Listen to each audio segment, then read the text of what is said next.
I'm gonna go complete the walk We're around being now. picked up. Can you check that, Brandon, see if we're coming through on BVI yet?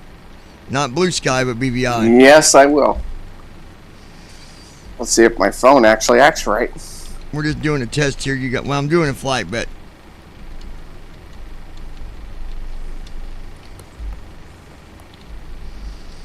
It'll just take me a minute because I got to get it. yeah, you're fine.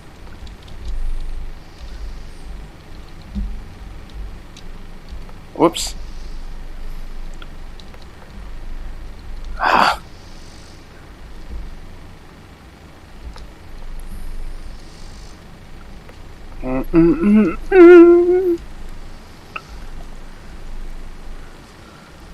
What is he doing? Yes, we are being picked up. And that is BVI, right? Yes, it's being picked up on BBI pilots. Okay.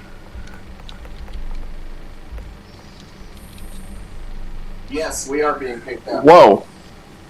Very good.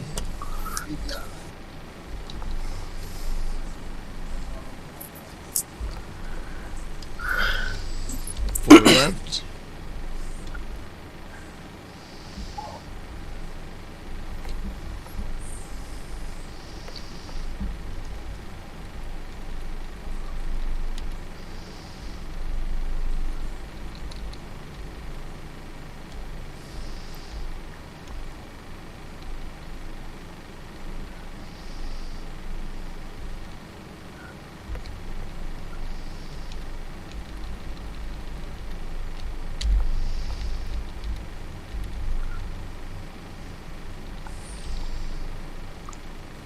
Oh, that's real good, first officer. Thank you for doing that. I hate when first officer does that. He didn't do my RS. Crashes?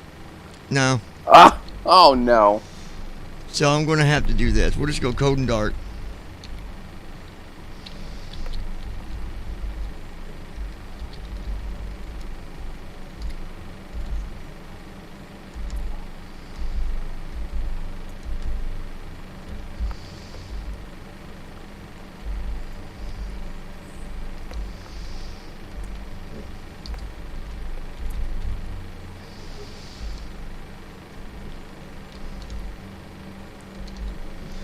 Right soft 2.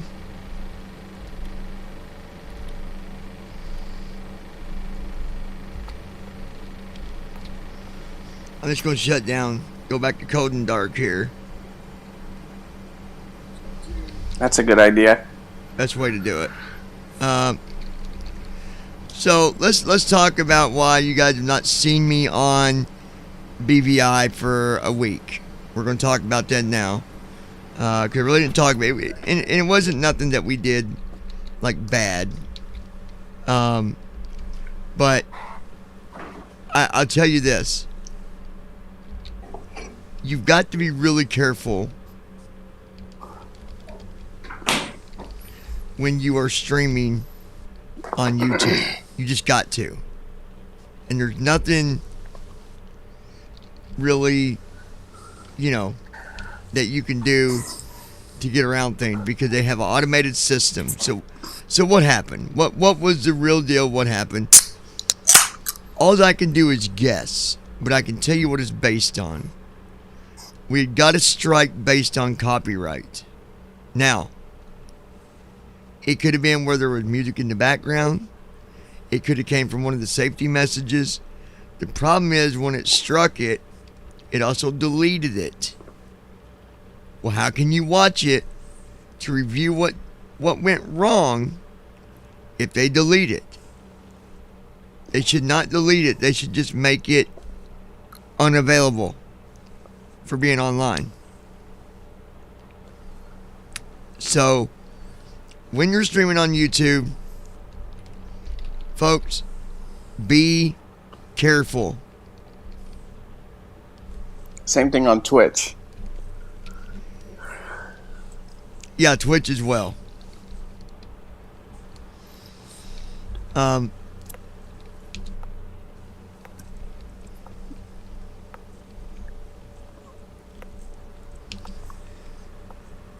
don't know why first officer is still It's doing stuff, and I don't even have first officer open. I don't know what to do. Oh my gosh. I'm going to do this.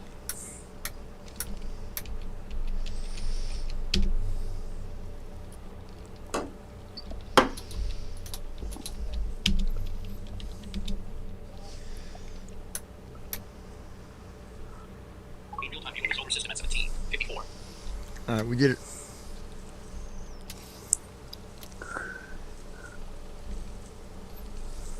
All right, so it's going to be a pain. We're going to do it this way. I'm just going to reopen P3D because it was still doing things just because it's automatic.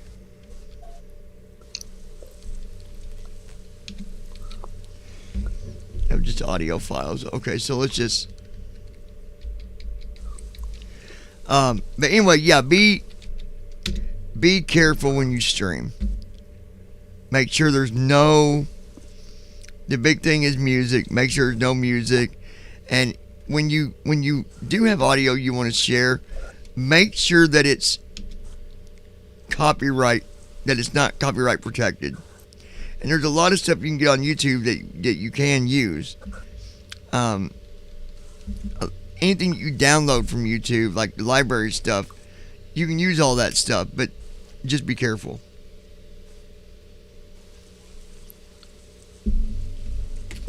Yep. You know, we got a strike. We're not going to get no more. We're not going to... I'm not even going to chance it, so I'm not even going to play that safety stuff I did earlier. Because I don't know if it was that. I don't know.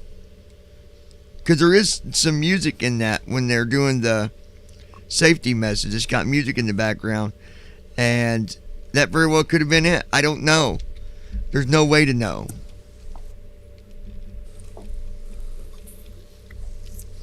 So, to be safe, we just won't use that. PMDG. But this flight I got to get done. I've been needing to get it done, and I don't want it to cancel on me. Yeah, the higher ups would not be very pleased.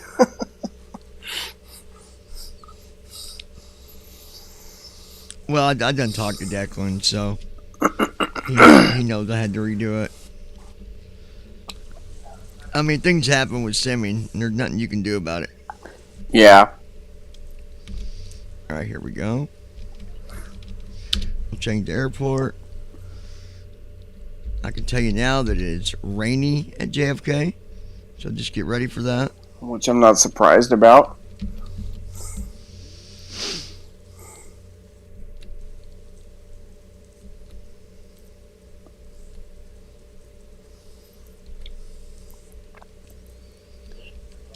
Alexa,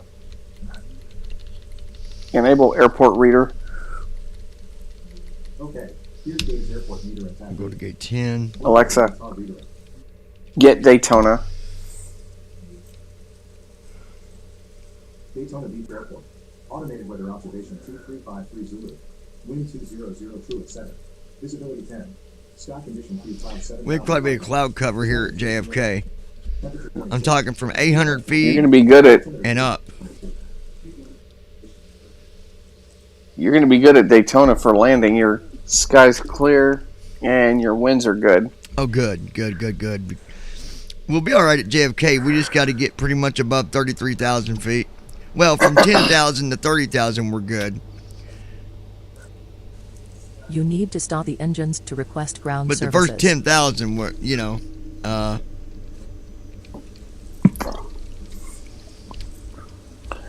Just be glad you're not dealing with snow. oh man, we had some interesting stuff here last night. Let me tell you.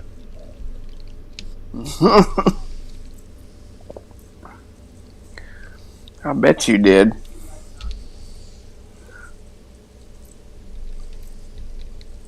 Indiana's definitely got some interesting weather. Okay. Get our weather up here.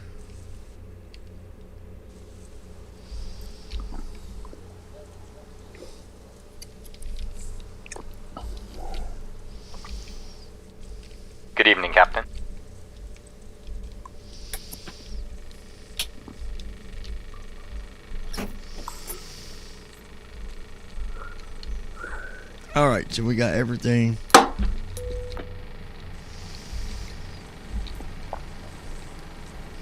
All right, now we're good. Let's take a look at the, so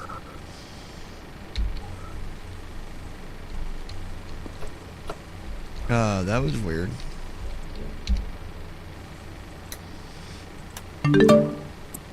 Wind is 21 knots. 21 knots, and then I can't do nothing right now, Andy. You're going to have to hold on, buddy. I'm right in the middle of something. The wind is 21 knots. Wind gust is 10 knots. Visual is 8 miles. It's not, I mean, it's not horrible, but it's not the best. It's not the best. So we got 4 layers of clouding. The first 3 layers are cumulus, and the 4th layer is cirrus. Yep. 800 to 4799 is our first layer of clouds. So from 800 feet to 4,899 feet. That's a thick wall right there. That is a thick cloud layer. And then the second layer is 2099 to 6099.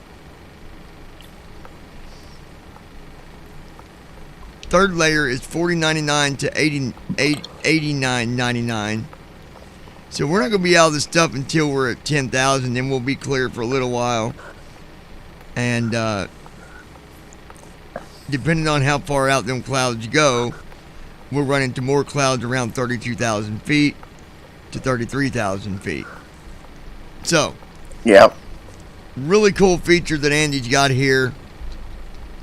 It definitely helps us out with knowing where we're at with the weather.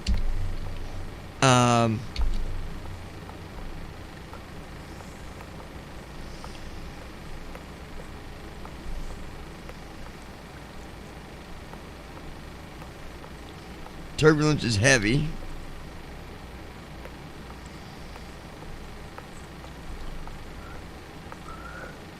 And right now, you got another option. You can do right bracket control I. The CDU now. But we really don't know what the altitudes are for them different. Alright, I'm gonna go complete the walk around now. You know, the different ones till he adds the altitudes, then we'll be able to look at that and know exactly what it's talking about. So, Iraq data is up to date.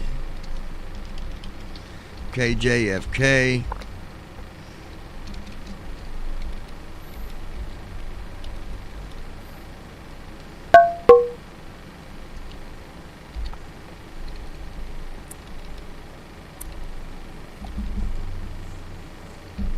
All right.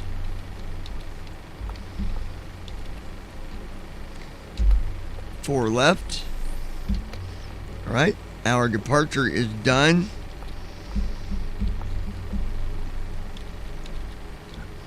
Now we'll do Daytona. L25R.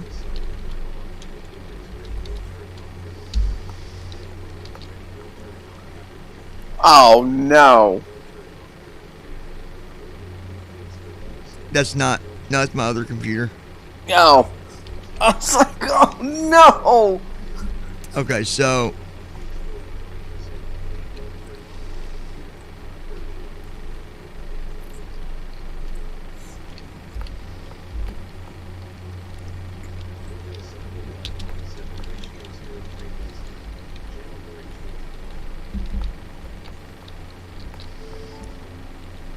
go ahead and get that done.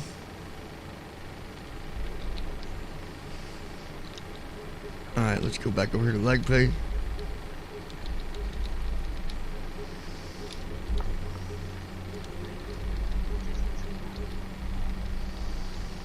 Load the weather.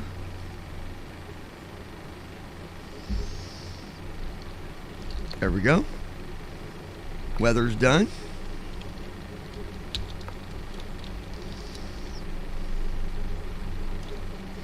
I believe what we're going to do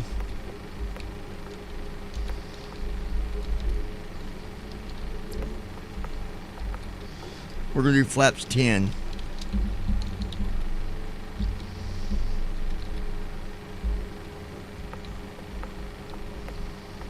So at V1, 122 knots, VR, 124, and V2, 137. So that ain't too bad. 5.0 bad at all. on trim. I'm not doing the trim command because it's right bracket control T. If I hit control, it's going to bring my first officer back in. I don't want to do that. So we'll just wait on him. You know, it'd be nice if he would actually be able to update that to make it Control Alt. I wish it could be like the other one is. First officer next. Well, unfortunately, it won't be because he's just gotten rid of the P3D code. It'll never get updated. Well, no, I know that.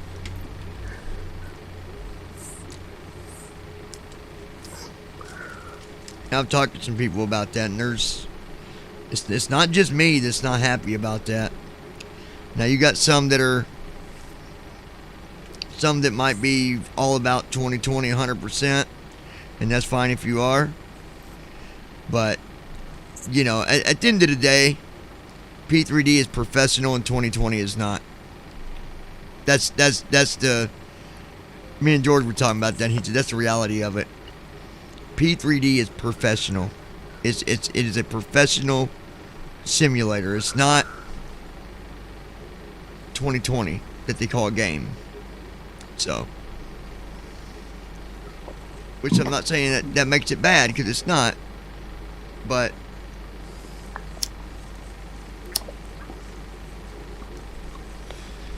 honestly, I'm happy with P3D. I mean, we've been training on this for how long? You know, so 3+ years or more.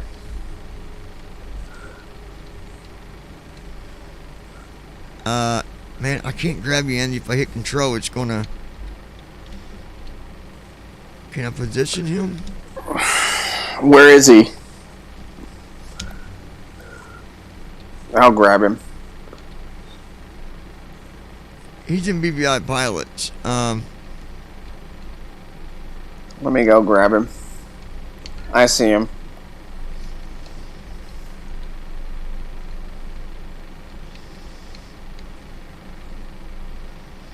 Yeah, I'm gonna need you to move him because I can't. I got him.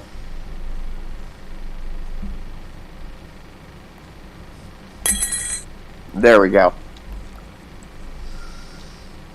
All right, hit walk around. Be done in 215 seconds. Hello. Hey, buddy. Hey. So, got something you might want. What's for that? this before you get too involved in this flight. So, the Cloud Explorer is the same. Wind Explorer has all of the upper altitudes for the layers, and far as I can tell, right bracket I now works. I thought it already did work. No, it didn't, because remember whenever you were flying around the other day, it would always tell you were on layer 0, and you were not. You were on some different one. Yeah, well, it would say, like it says now, layer 1.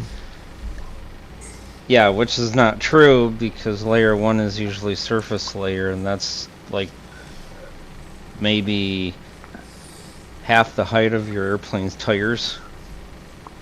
Okay, so like layer 2 will maybe be like the stratosphere, and 3 and 4 maybe No, the troposphere and thermosphere. So like there's 13 layers altogether.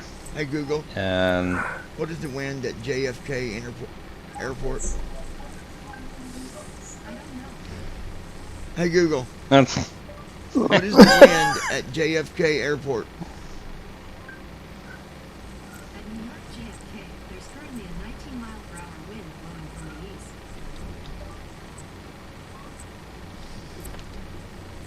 I mean, this is pretty close. It says 21 knots.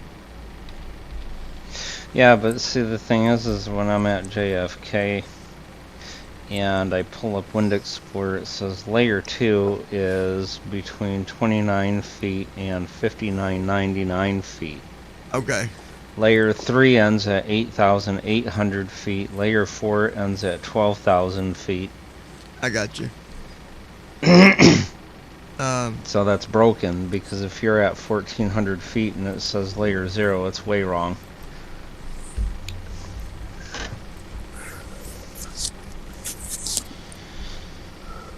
If you wanna put it up here, I'll definitely use it. Yeah, okay, let's see. I'll delete the other one once I'm cruising where I can do that. I can't really.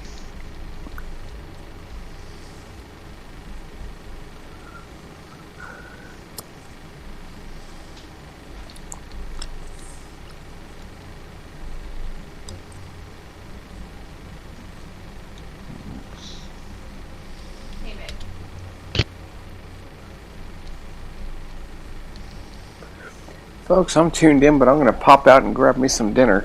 It's about dinner time, and I'm hungry. So, when I'm casting over to the nest, and I will watch this flight. All right, we'll talk to you, dude. See ya. All right, sounds good. See you in a bit. We're ready to go. Weather reports look pretty good.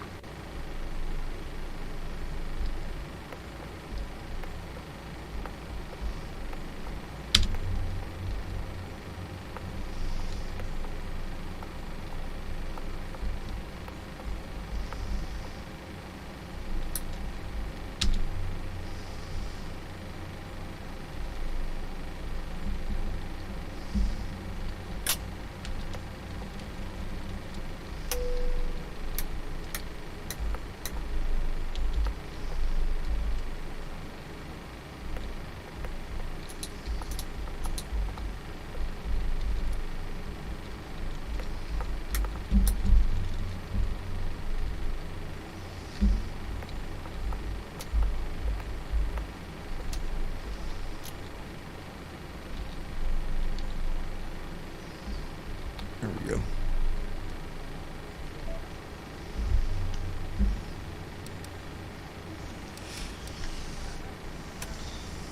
Let's see.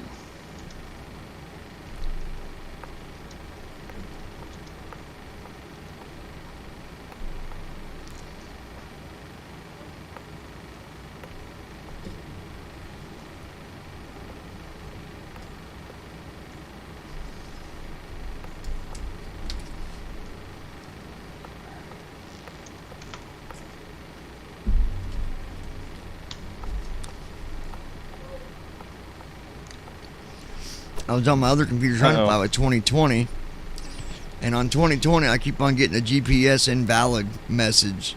It don't do it on here, but it does it on 2020. I don't know why. Oh, weird. This says invalid amount of disk space. Hold on a minute. Let me.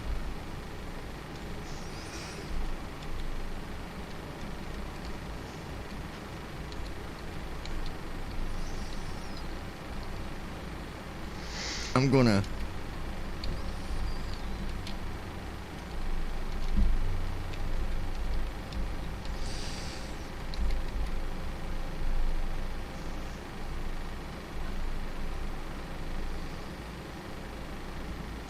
Let me.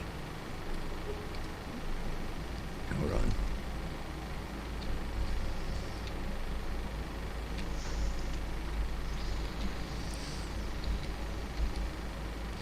Let me go up here and delete these real quick. I'll be right back down. Hold on.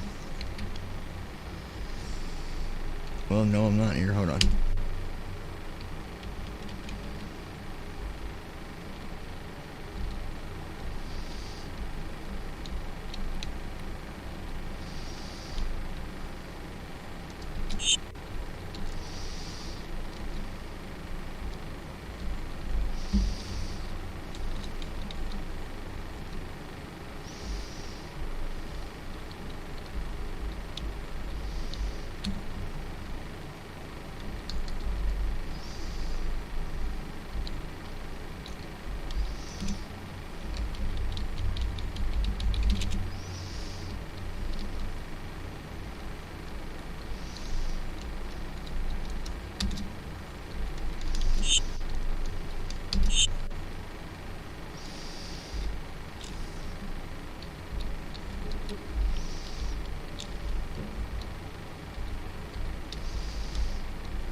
Okay, now try.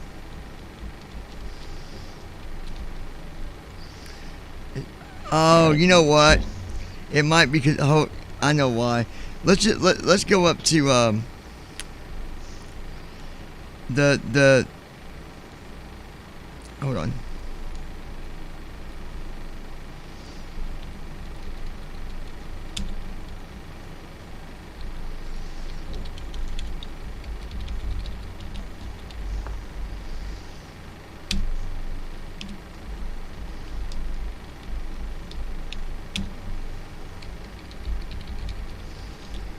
So, I'm sending you the password for not sim stuff, the room that says not sim related. Yep. Go up there. It's not letting me move us.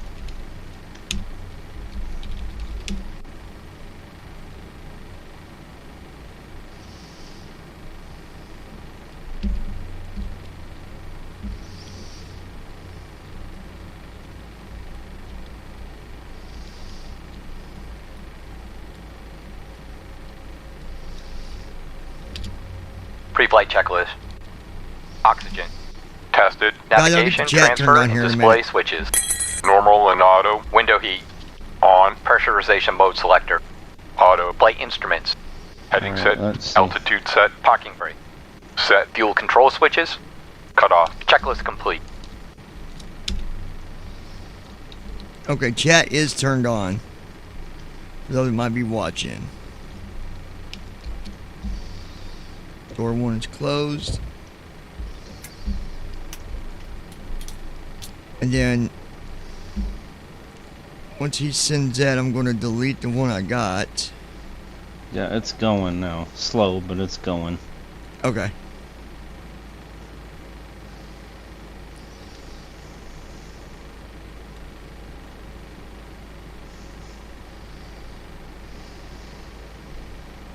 And somebody really overstepped the line the other day with me. You said what? Tell you, somebody overstepped the line with TFM the other day. Oh yeah, you had to tell me once I get landed and we log off here. You had to tell me Well, about that. Maybe it's better said here because Well, yeah, then that way maybe they won't do it no more. yeah. I'm just letting you know we Yeah, are live. So if you want to tell them, by all means, you've got every right to do that. So yeah, TFM has different ways of getting a hold of us, and it is not through personal email on a list. Okay, cool, Brandon. Good deal, man. Now, what about the email list, Andy? I said so. It is. TFM has support options. One of them is not getting a hold of me in private. With my private email on a list. So like this person went and grabbed my email from my personal email from the DVI pilots list and sent me a support request. And we will be ready for departure. In order for us to push back, we Yeah, will that's not require cool. that all That's- passengers Support are seated requests need to go with through the their seatbelts website fastened and seats in the or upright whatever Well, other.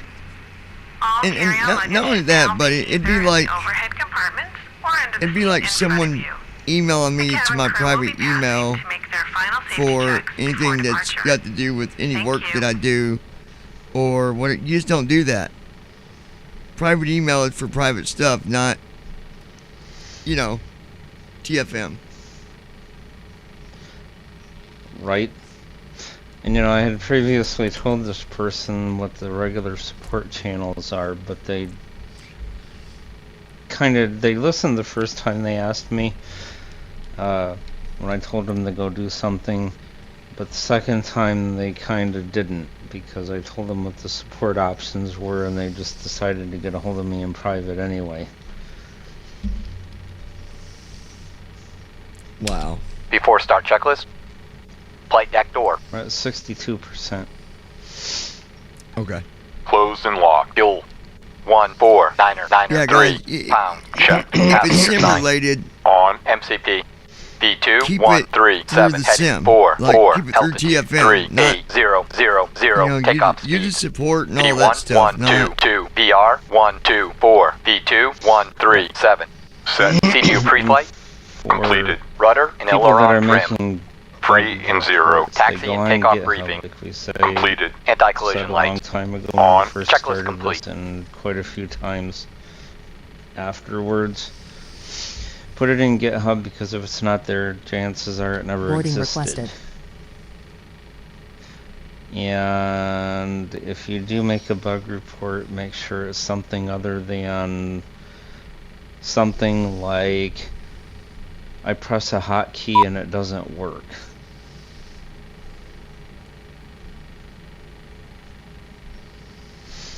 yeah, that's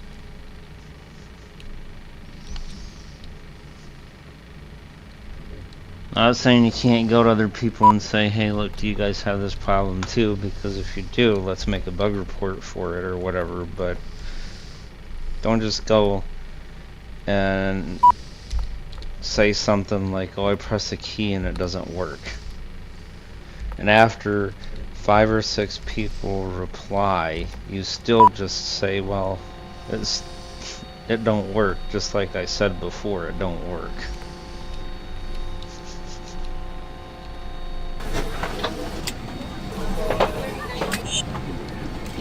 Oh, there you go.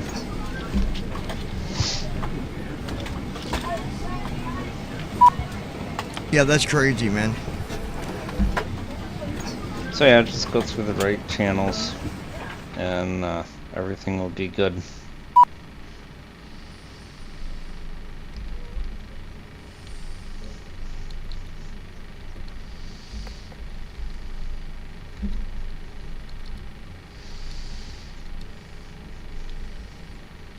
All right, now it's going to load the equipment or luggage, whatever you want to call it. Oh, yeah, cargo, baggage, whatever. Yeah. I'm just using GSX. I mean, it works. So, Yeah.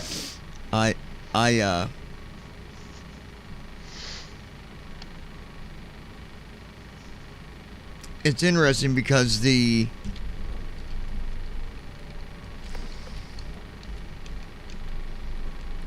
air stairs, those will not go all. Those don't go in until after you got every door closed. Because I've tried it, they will not go in until you shut that main door at the first page of doors. Oh, yeah, entry 1. Yeah, doors 1 and 2. Mm-hmm. Once you close them, then the air stairs they'll go back in. I could have been fancy and did a jetway, but that's the other thing on 2020 for some reason. The jetway is that option's not even. It says inhibited or something. Yeah, if it says inhibited, it means it won't work. Yeah. Man, I feel sorry for people's luggage. It sounds like you're just throwing it on. Clunk, clunk. Dag on. Hope there wasn't nothing important in that luggage, people. Yeah.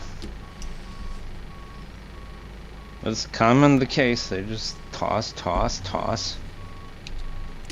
And actually, I believe, because see, the laptop that I have, just like yours, well, you know, the screen's not worked for a long time. You can't see nothing on it. Like, it's just black. Yep. And I'm pretty sure the airport too did it. Whenever they took my computer and took it through and inspected it, I'm pretty sure they dropped it or something, because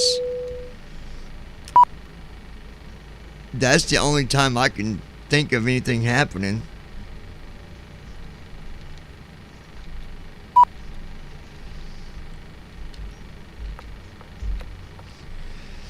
Yeah, that's Brandon said something. They got heavy rocks in their suitcases.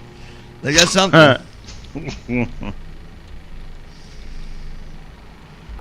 Alright, we'll close these.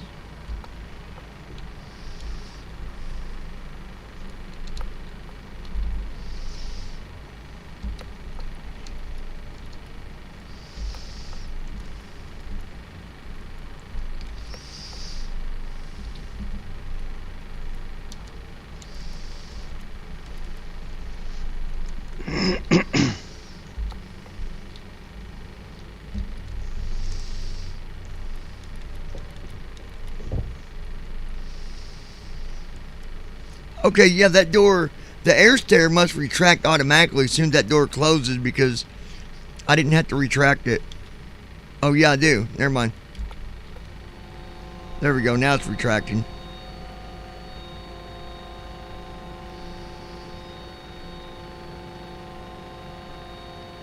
There we go. Perfect.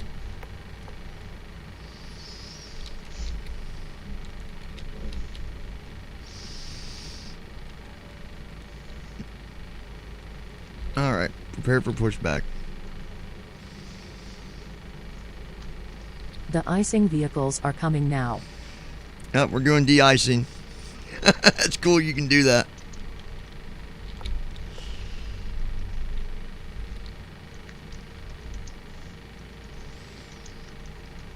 That's cool when they do de-icing because you can actually hear them spraying the windows.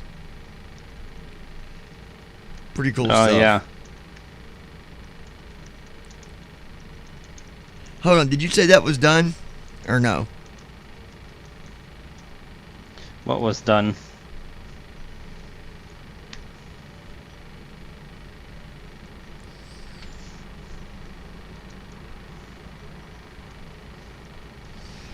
Brandon said when you fly out of Chicago O'Hare, sometimes when you're pulling out of the gate, sometimes you'll hear this interesting Confirmed bell. aircraft is ready for treatment. Oh, weird.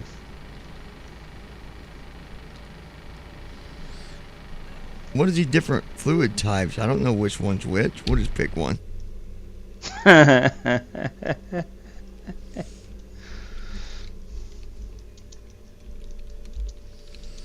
Hold on, it gave me something.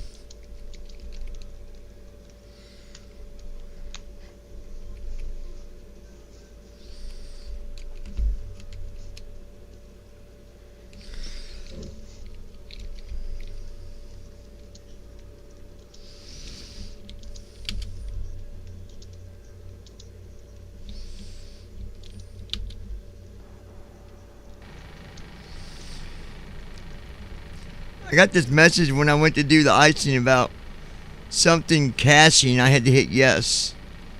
Some message came up. Oh, it's weird.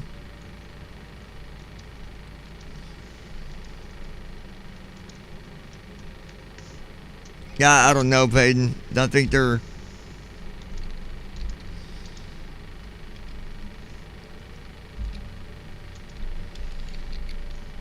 What is it stuck on here?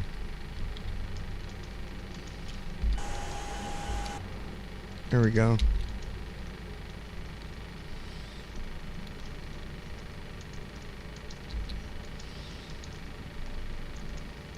Here we go.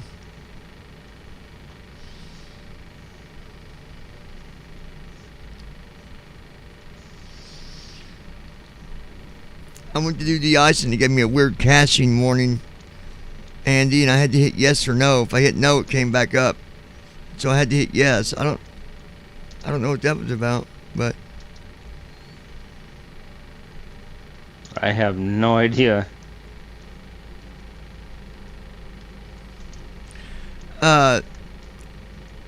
by the way, it's good to see gosh, I always pronounce your name wrong. Let me go look at it before I torture it all to hell.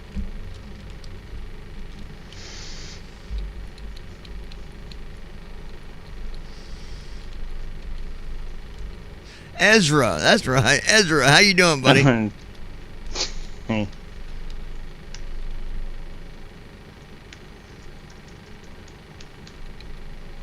Okay, he was asking,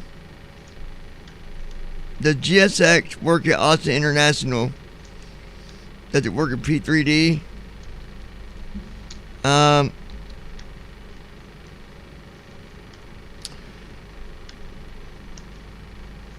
He said that it doesn't work for him at Austin International, the services with GSX. So, well, I think some airports, I think some airports only have certain things. So like, you can't like use jetways at certain airports. Some you don't, you got different options for different airports, I think. And some of it depends too on what if he tries to use it, what does it tell him? But just don't. It won't let him. Like there's nothing there. Oh, weird. Because even if something's not available, it at least tells me, well, you can't do this here. It's weird that it just doesn't do anything, because yeah, TFM is supposed to at least tell you what the menu says, if anything. And in the newer versions, they have that text-to-speech lady that comes up and tells you.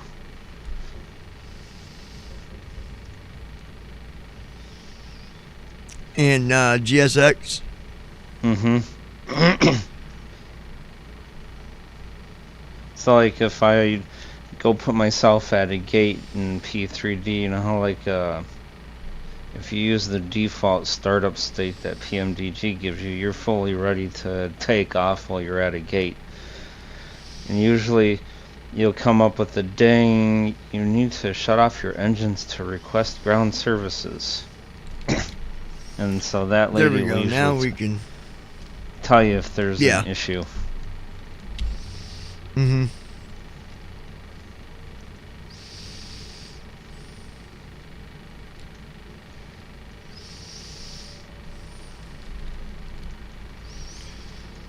Come on, disconnect so I can push back. Get your de-icing equipment away from my airplane. It doesn't want to. Let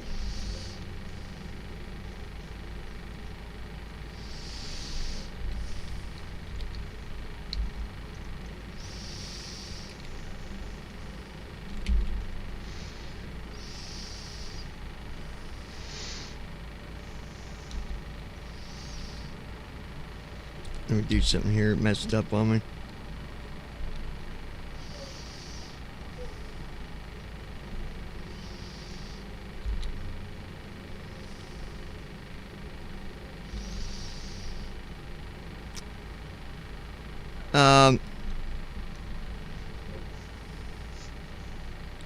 Hold on, buddy. I'll tell you.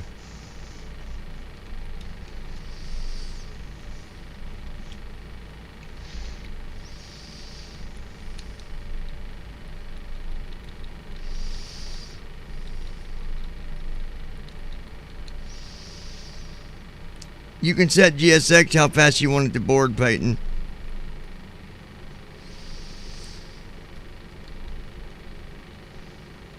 Okay, so Ezra said when he hits Control F12, it says no services available. Okay. Well, then there probably isn't any. Then there's probably nothing available at that time. Mm-hmm. And you also have to be at a gate. And you got to be at a gate too, Ezra.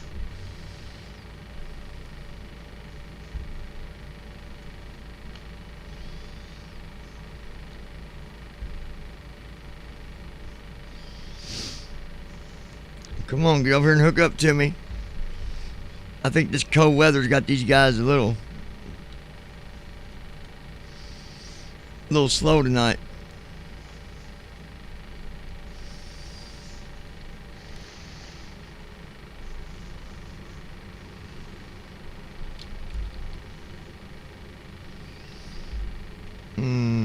I gotta fix that.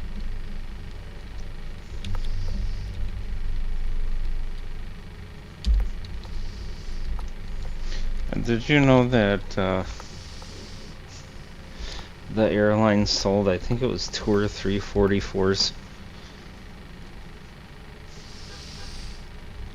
Parking brake You off. said what now? Our airline sold 2 or 3 44s in the past couple of days.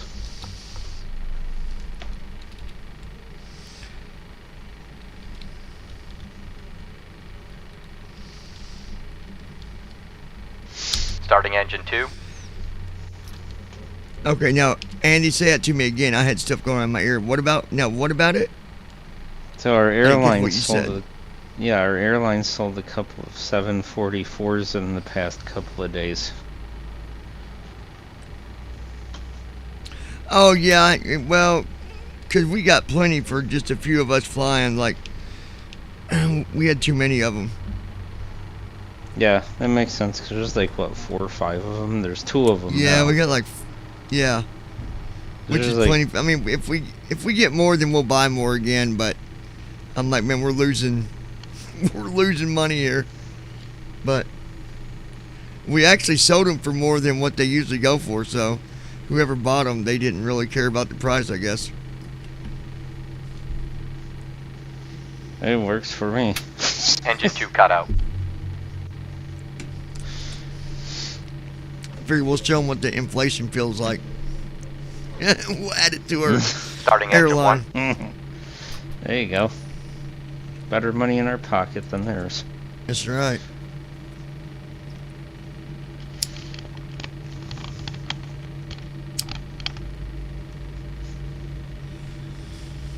You guys can hear everything okay? You guys hearing the airplanes, all that stuff? I guess you are, obviously.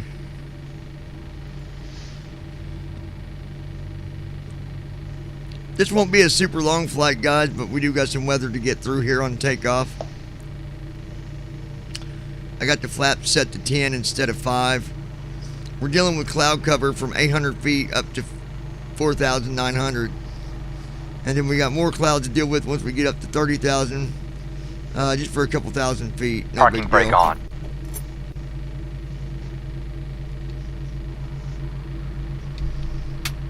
Engine 1 cut out.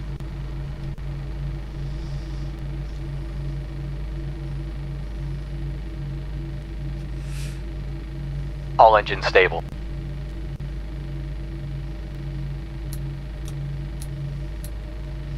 Alright, doing our after start flows here.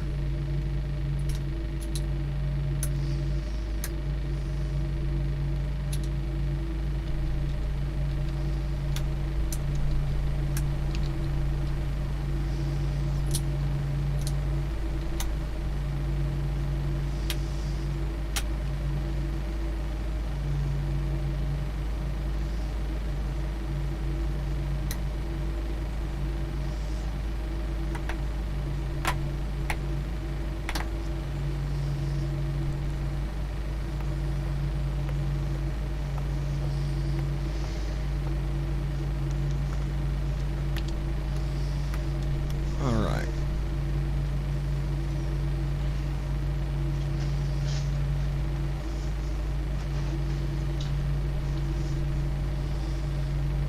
Okay, good. He's gonna put on the.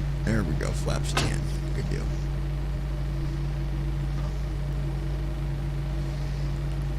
Okay.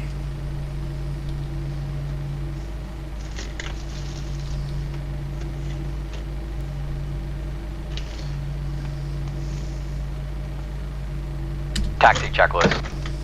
Do our Generators. taxi checklist. On. Pro-key. On. Anti-ice. Set. Isolation valve. Auto. Engine start switches. Continuous. Recall. Checked. Auto brakes. RTO. Flight controls. Alright, flight controls. Yoke left. Full left. Back to center. Yoke Full right. right. Back to center. Straight back. Full back. All the way forward. Full forward. Checked. Ground equipment. Cleared. Checklist complete. Alright, we're ready to reposition to the runway. Gonna do right bracket control R. KJFK. Going to 04 left. Hit enter. And here we go.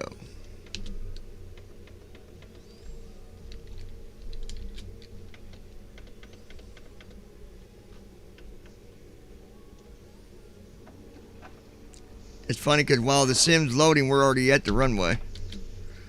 We're already there. Oh, did you Here we notice go. the new?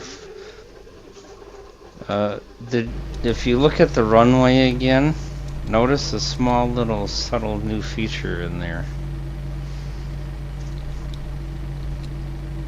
Tell me if you notice Did anything new. Runway 4 left at JFK. Yeah, but there should be another thing added to it. Yeah, that's all it says. Right bracket shift C. Runway 04L at KJFK. That's interesting. Because I had it telling you how long the runway was. No, it ain't telling me that at all. You talking about when you do right bracket shift C? Yep. Yeah, it's not telling me. All right, guys. Let's note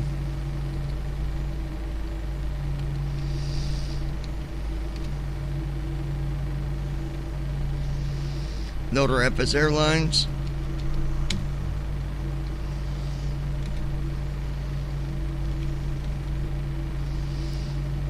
Oh, I think I already got it loaded. Let me see here.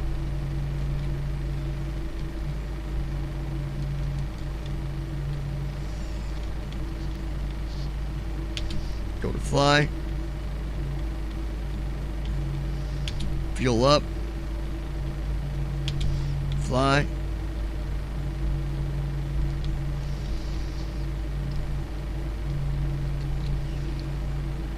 There we go. Now we will Before takeoff checklist. checklist. Flaps. Set. Stabilization trim. Flaps are set. Set. Trim is Checklist set. complete. Flight attendants prepare for Parking brake takeoff. off. And we're ready for takeoff. Here we go.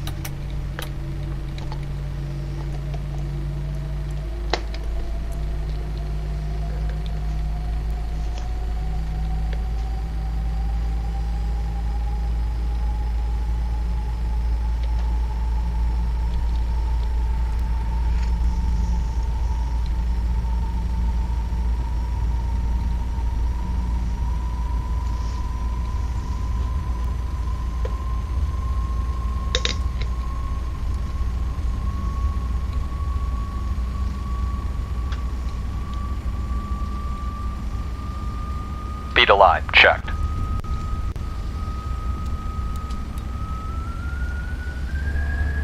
Here we go. 900 out the whiskey. Taking off from 80 knots. runway 4 left.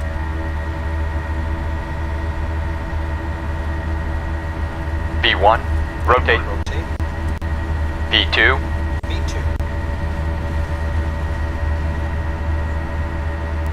Flaps 5. Positive rate. Gear up. Landing gear up. Flaps 5.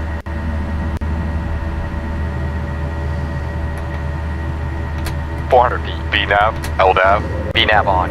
LNAV on. Flaps 2. Flaps 1.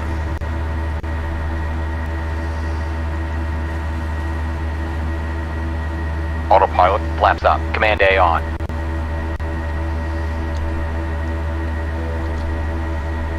Acceleration altitude. After takeoff checklist. Engine bleeds. On. Packed. Auto.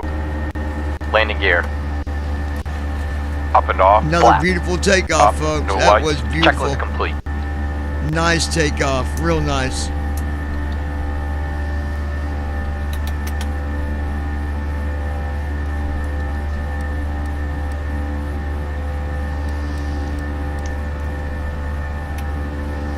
As you can tell, we're fighting this weather right now. I mean, our speed is good, but we're just now climbing over 160 knots.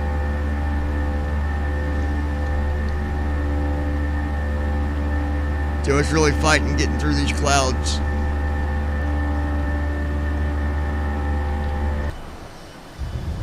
Wow, then we're some dark clouds. Holy cow. Alright. We're at 175 knots. Slowly climbing on speed. Climbing out at 1801 a minute. You can tell that this weather is a little bit rough right now. Speed is 17 knots. Wind gust is 5 knots.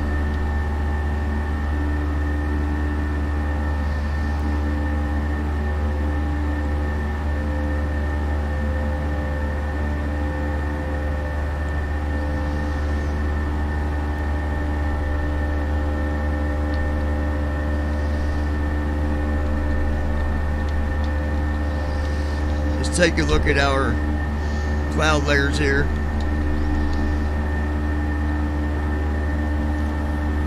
Alright, so layer 1, cumulus, overcast 8, no icing. Lower is 1,000, upper is 49.99.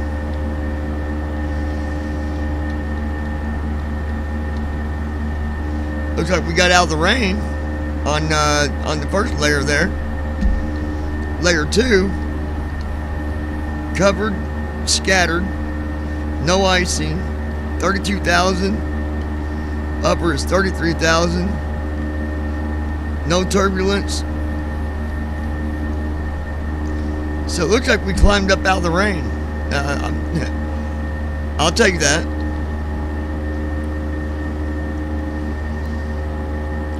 The rain was very light anyways. It wasn't.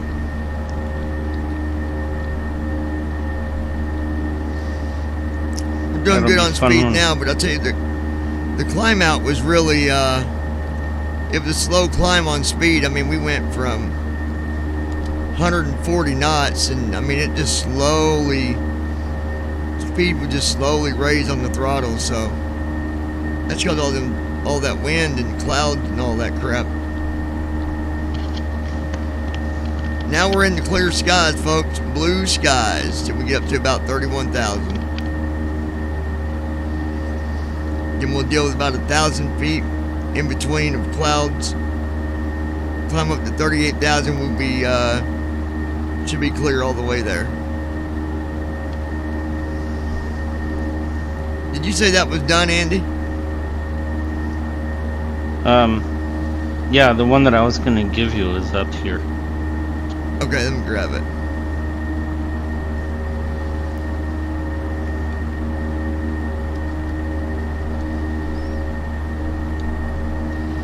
Alright, we'll grab that.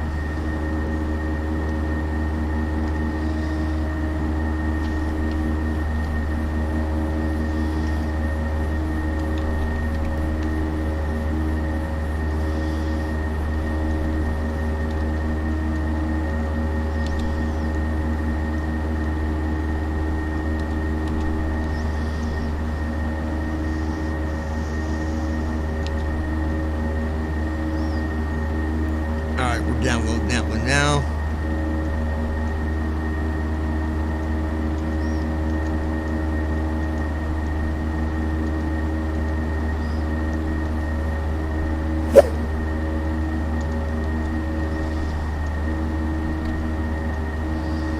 We'll go grab the new TFM.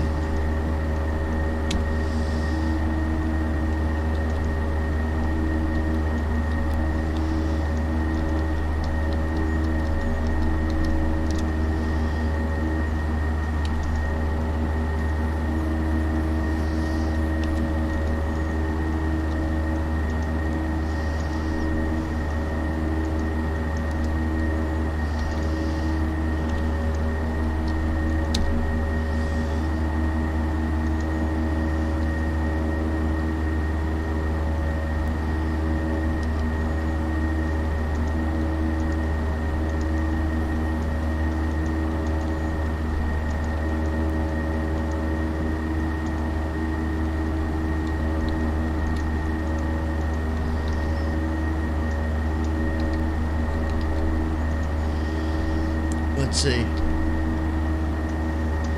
Okay, so now it said when you do right.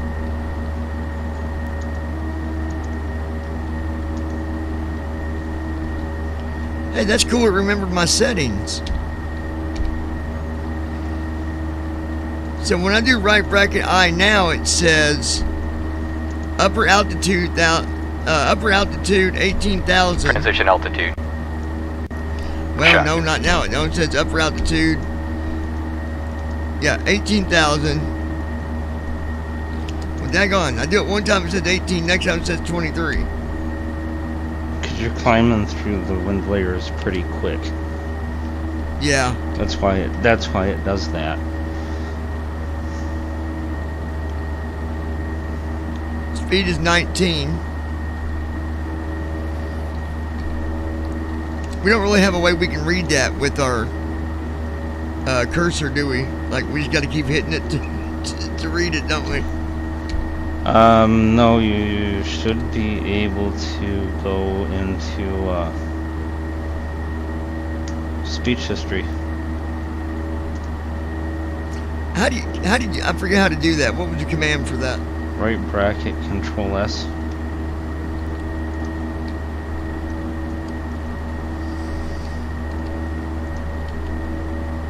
Here we go. So at 23,000, directing 227, speed is 95 knots. 0 knots for wind gusts. Visibility is 8 miles. No turbulence. Shear is gradual. So if you want to read that, guys, the best way to do it is do right bracket I and then do right bracket Control S.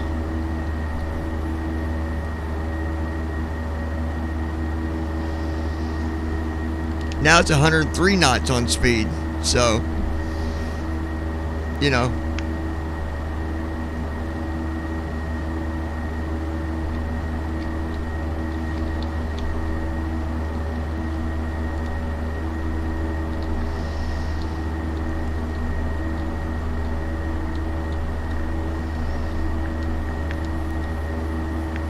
But if you want a short glance of what's going on here, if you miss what it said, so okay, go ahead. I had to turn on my anti-ice. So if you missed what it said, then you don't have to necessarily go to speech history. Go into the wind layer explorer.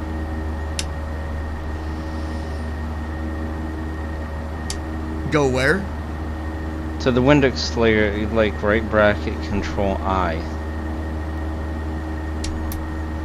Oh, yeah. And what you do is you find the layer that matches closest to your altitude. So if you're at 23,000 feet, and the next layer. Oh, you got the tells footage that, in there now, don't you? Mm-hmm.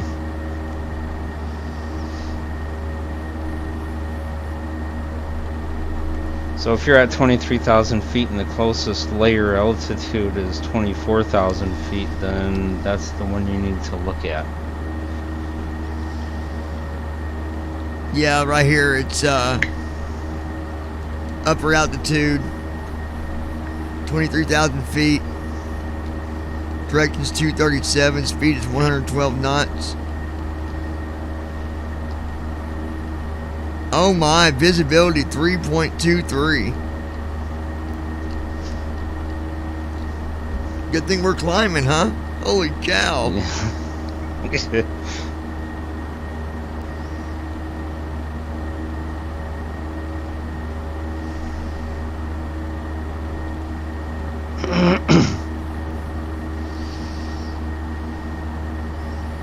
It don't look good up at 38,000 with visual either.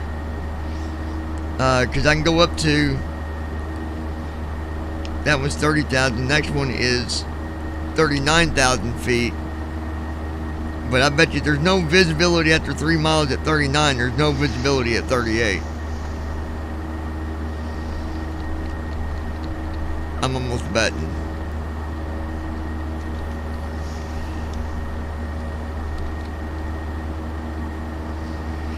Hour and 57 minutes. Ezra, how you been doing, buddy? I ain't seen you for a while.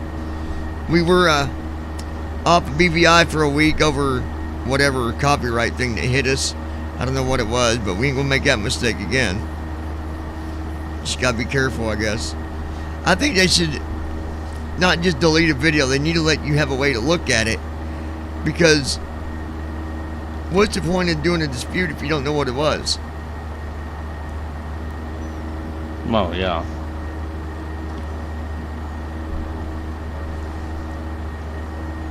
So, now that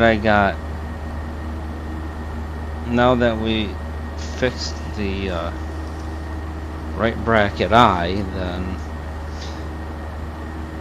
everything should work just fine now. So and a lot of times that's what you can do with that Wind Explorer is just go match up the closest altitude, the next highest altitude to the one you're at now.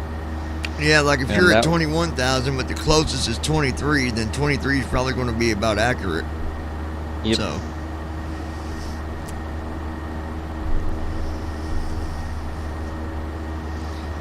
It'd be a little bit paid, and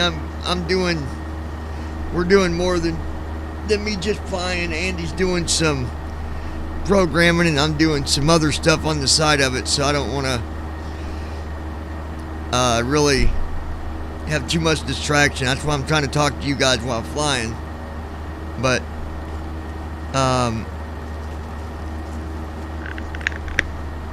Andy's doing his programming thing, and he's like me, it's easily distracted, and he don't want to have to go back and do something over again. So we'll catch up with you once we're done doing this stuff.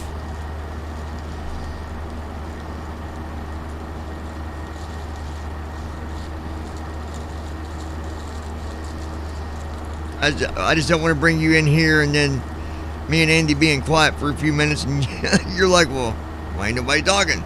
So we'll catch up with you though when we're not busy doing this other stuff.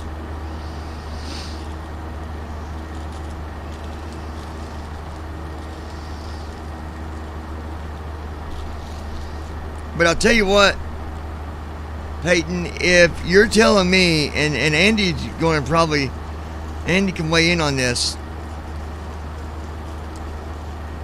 If you're loading your shortcut and FS Tramp's not working and you can't find it, it's because you didn't uncheck the box when you did your scenery,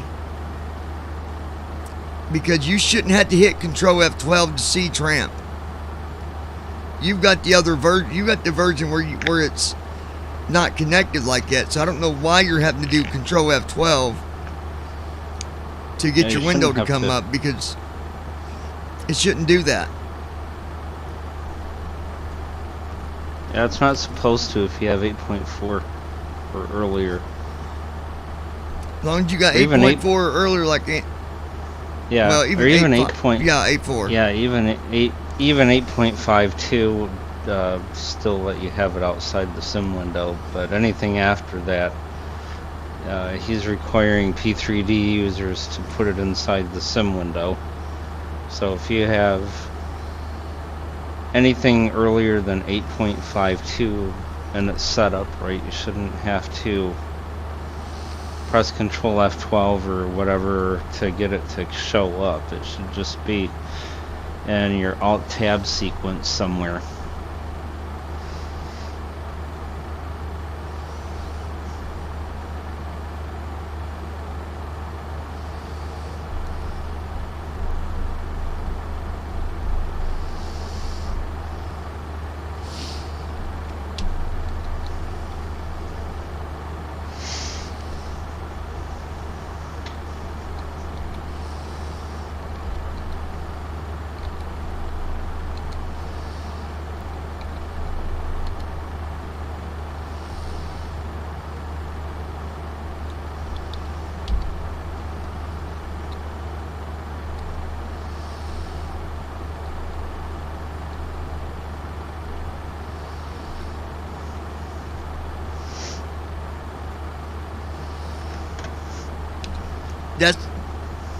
Yeah, you've got to center the reason when you click, okay, so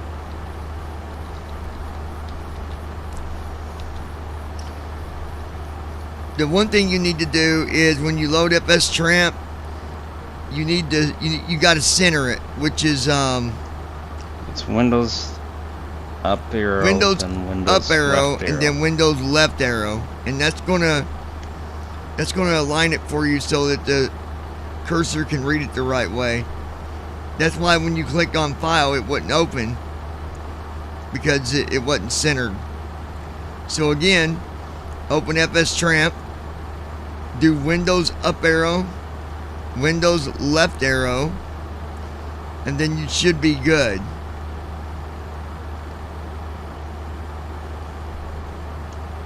It might be useful if he does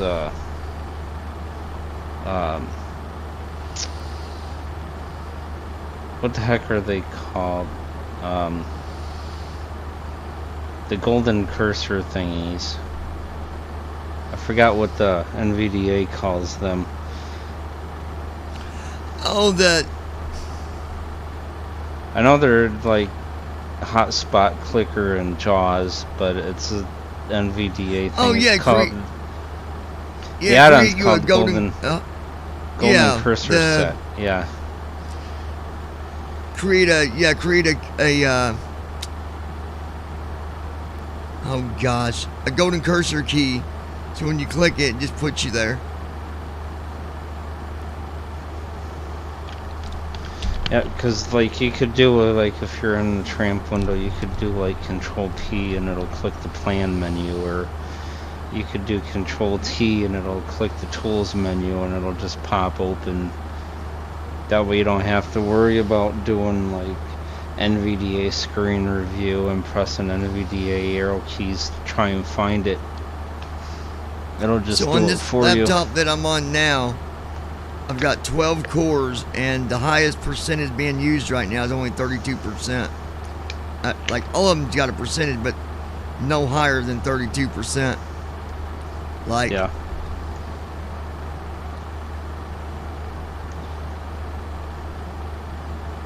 I'm sitting here idle at a gate, and out of my 16 cores, the highest is 14 and a half, with an average CPU load of 2.2.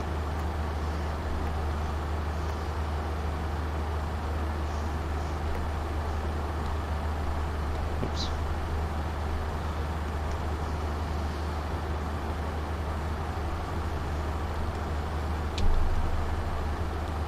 alright, we're at 33,000.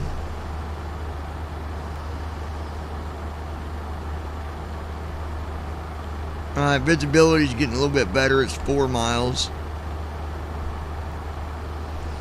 This is kind of weather where you're definitely flying on your... you're not flying by visual on this kind of weather, that's for sure. You're depending on them radars. Yep. Like I said yesterday, I think it was, the TFM is now starting to get its own weather radar. Yeah, I like it, man. This is a really, really awesome feature.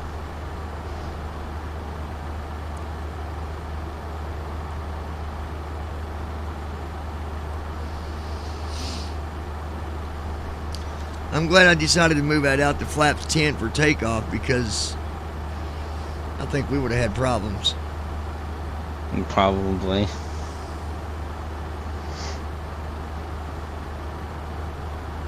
Because hell, we had cloud coverage from 800 feet all the way up to pretty much 10,000.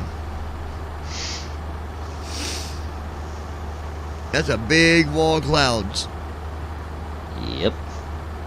They've been having that kind of weather for the past 3 or 4 days, because like when I was there about 20 minutes before I came in, they had some pretty... I had 4 cloud layers went from 1, 2, and 3 stacked together, went from 800 to about 8,800, and the last one was like at 32,000 feet, and it was like 500 foot thick, so it wasn't very big. I'll tell you what, those lower ones, almost 8,000 foot of your climb is going to be through the clouds. Yeah, see, that's what I dealt with on takeoff. Because I was like, man, why is my speed so like slow on you know, speeding up? And up until 10,000, I got to 10,000. I just reached 200 knots. So That would make sense, yeah. with I all think them you said clouds, there I guess. Wasn't there turbulence in there? Yeah, there was a lot of turbulence. Yeah. Good deal, Peyton. He got it working now. Good deal, buddy. Okay. Yeah, there was moderate turbulence up all the way up to 10,000.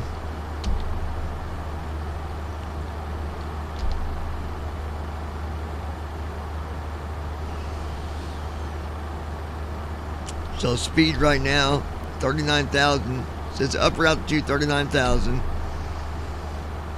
Direction 250, 89 knots. Visibility 4 knots. Turbulence 9. Shear gradual. Whatever that means. Yeah, wind shear. Oh. Shear, yeah, okay.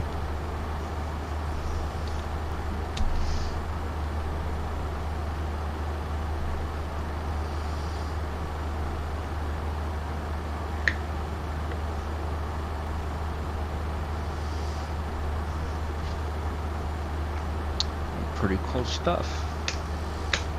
It'll be fun when I get the automatic clouds to announce. Man, I can't wait. I can't wait.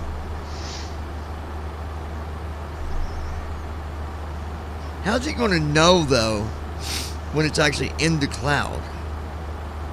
Well, so those cloud layers. I know it's got like, some, I know like in the cloud like 1, out of cloud is 0. I know that, but. Well, and it's a little yes, bit Ezra, more. that is. Go ahead, Andy. Yeah, it's a little bit more to it than that. So let's say you have a cloud layer that goes from 800 to 1800. And so what you do is you would compare the airplane's current altitude to the lower altitude and the upper altitude for the next cloud layer coming up. So if you're not in a cloud, let's say there's no clouds there, then you go to the next cloud layer and you say, okay, has the airplane achieved this lower altitude for this cloud layer? If it has, once it's crossed the lower altitude boundary, then you just TFM says in cloud. Gotcha. And Ezra, it's to the answer same your question, right now, and we'll go over this on the sneak peek, but what you do is right bracket I will give you your altitude, speed information, turbulence information. It'll let you know everything about like the visual and the wind and how fast it's going and what altitude. Right bracket O, that just says your gives temperature. Right bracket control O will Gives give you you the your different clouds.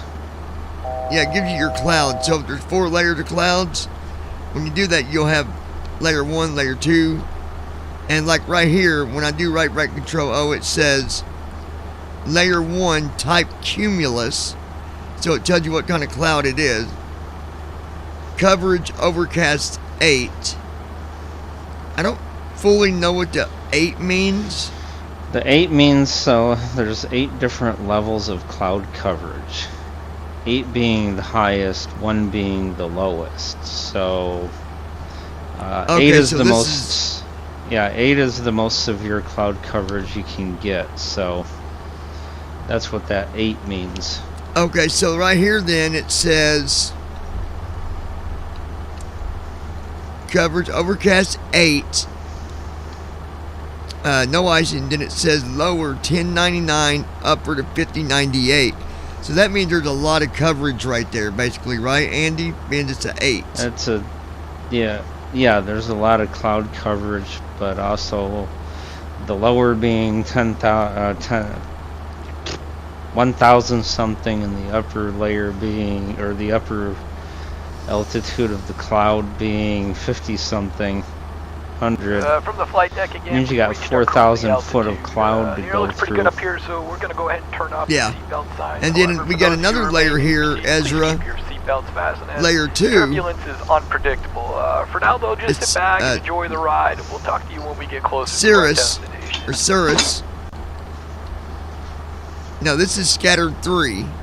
So it's not a lot of cloud.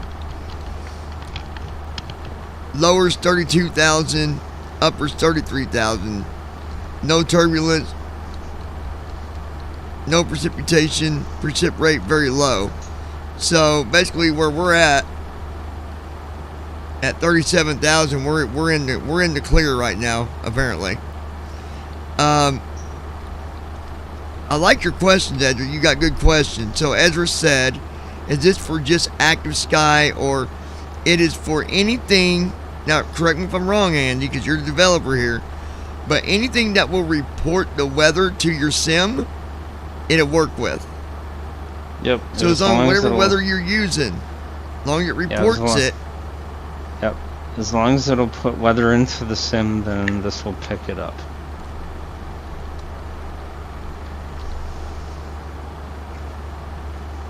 And then you got right bracket control I. That's the Wind Layer Explorer, so you can look at all the layers. So I can start top here, layer 1.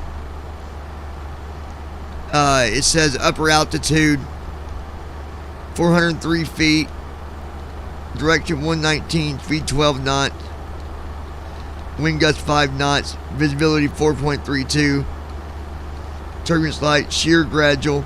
That means that's pretty much on the ground, I believe. Mm-hmm. But yeah, 400 feet. So wherever we're at, they got a lot of cloud cover down below. Oh, we're over. No wonder we're over the ocean. Yeah. Wow.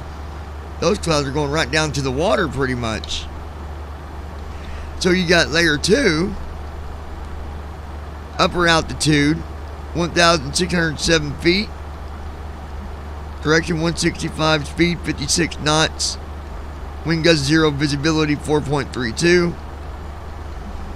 Same with the turbulence 9.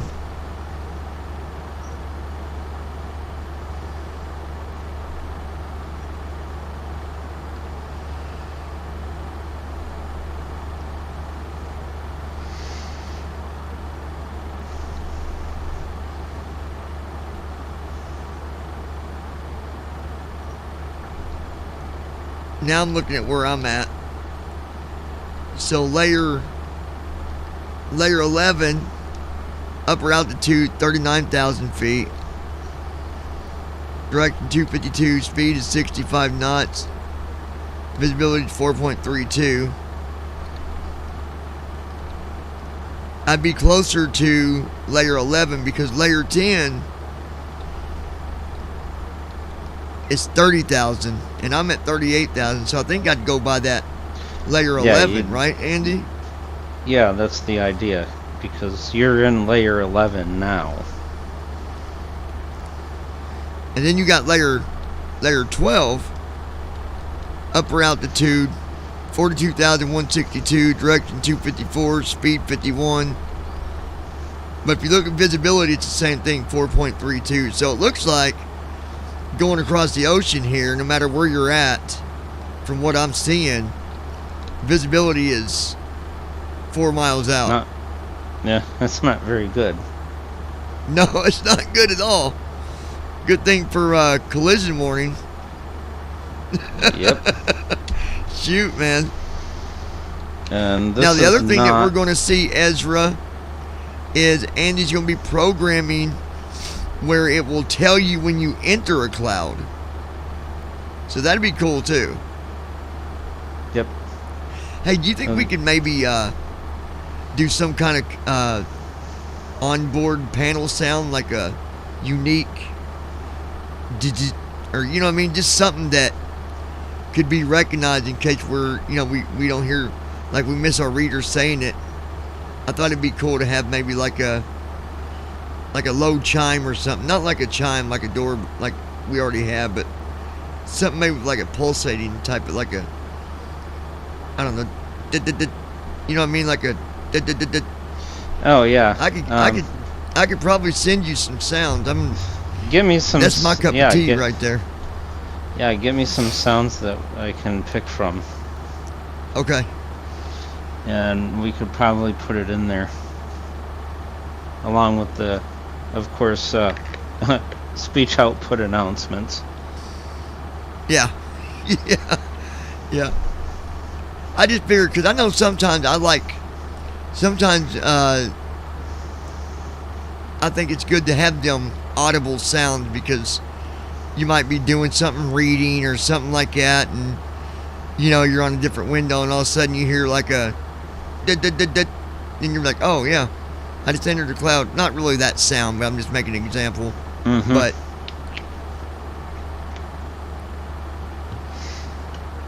the first plane that I ever flew,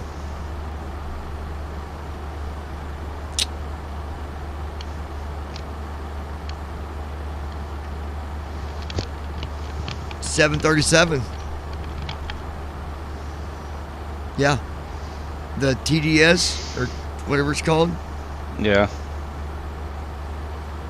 Is it TDS? Yeah, Tango it's Delta Sam. TDS. Yeah. The TDS 737. That was my very first plane. I'd say my second one was an A320. Hope you're not listening, George. You fucking, I'm dead. You fucking kill me. And yeah, and then in RL, the first one was a Cessna.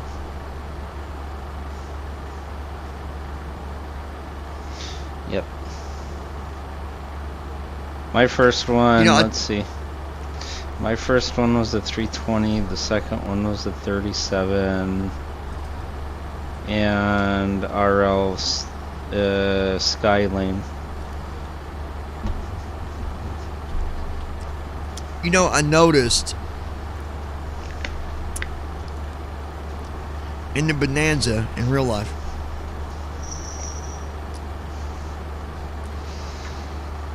you got to know what you're doing in them planes. Like, Oh yeah. you really got to know those planes. They're nowhere near like flying a Cessna or any of them other ones, because you know the propellers on a Bonanza, they're in the front. You know that, right? Like Bonanza, yeah. And George was explaining that out of all the different planes that you can fly as smaller planes, that flying a Bonanza is a skill of its own. They're just I a wouldn't doubt different, because they're automatically, I guess because one, they're already front heavy from where they got the propellers on the front. Yep. But I mean, once you're up in the air, it's not so bad. It's the taking off that can be tricky. But Yep.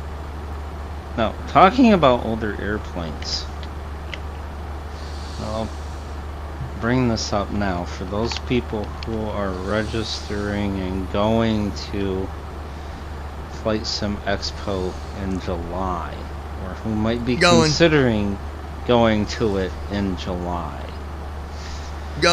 Anyone who is registered to Flight Sim Expo,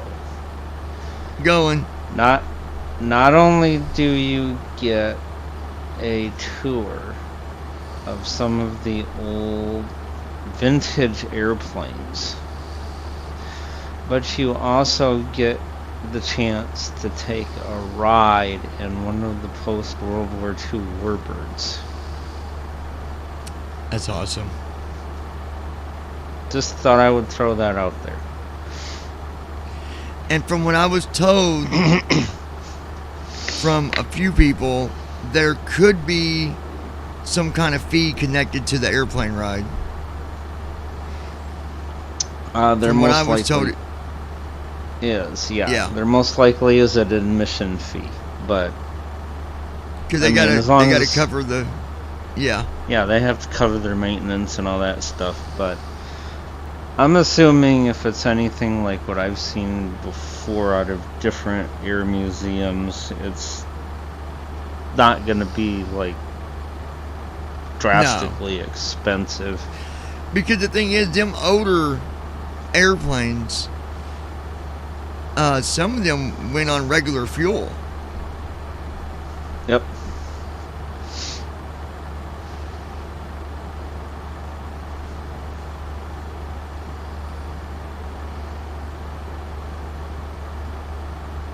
So it shouldn't be too expensive.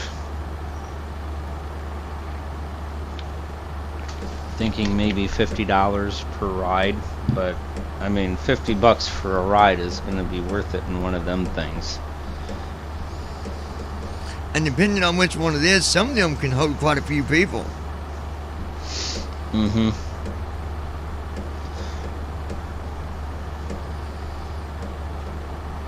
I got to see a bomber, one of the bomber jets, Yep. and those are really much different than what you would think it would be, because you literally got to crawl inside of the spot if you're the one responsible for the bombing. Oh yeah. Yep. You got to lay on your belly and crawl in, and then turn over on your back, and you're literally Yeah, and they laying have- on your back, and the computers are above you on the ceiling. Yep.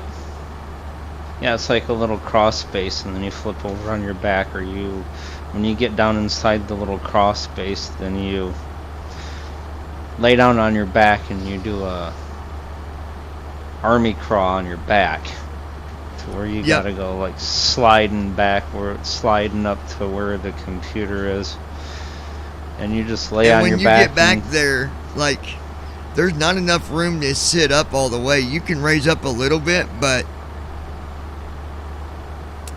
once you get all the way back, you can kind of sit up. But you're when you start doing the controls, you got to lay back. You're kind of at an angle, laid back, looking up at the computers. It's really interesting. Yep.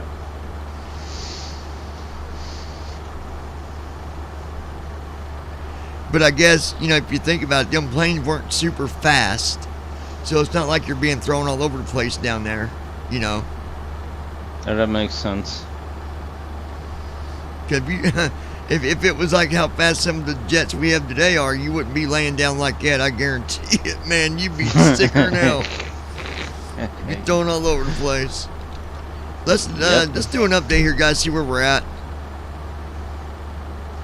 Hour and 16 minutes.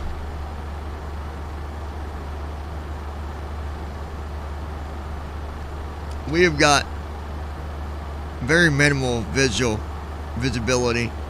4.1 miles. So Not with good that for an being airplane. said, flying over the ocean, you wouldn't be able to see the water.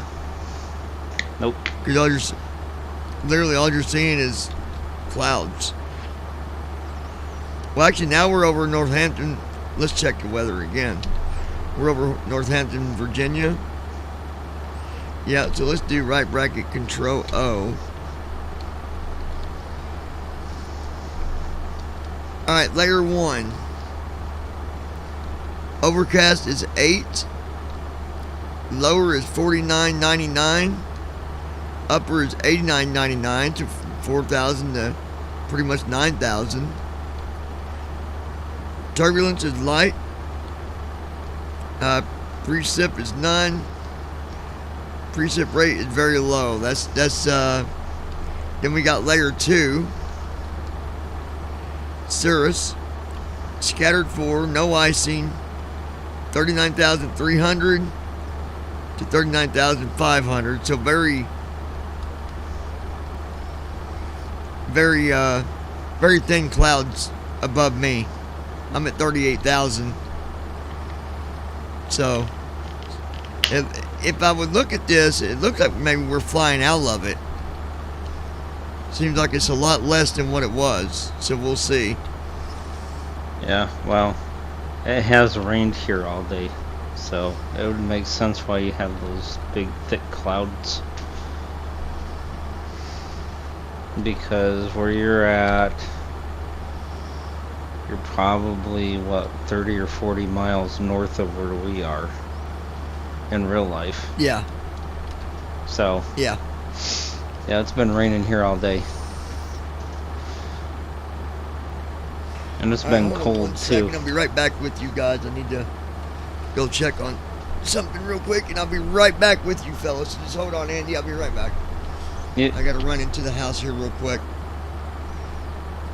Plane's on autopilot, so we're good there. Be right back, fellas.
All right, folks, I am back.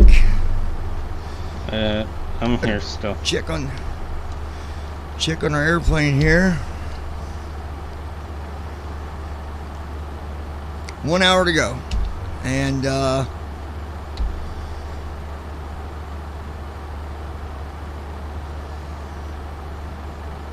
oh, that ain't good. That ain't good at all. Visibility at 39. Well, this is at 39,000. I wish it would tell you, like, so for example, it's giving me the information for 39,000 feet, okay? Yep. The cloud cover is at 39. At 38, it's clear. But I wish it had a way to tell you, like, okay, at 38,000, your visibility is this. Like, so well, just much, I guess it's just clear. Visibility is clear at 38,000 because, let's do right bracket control O.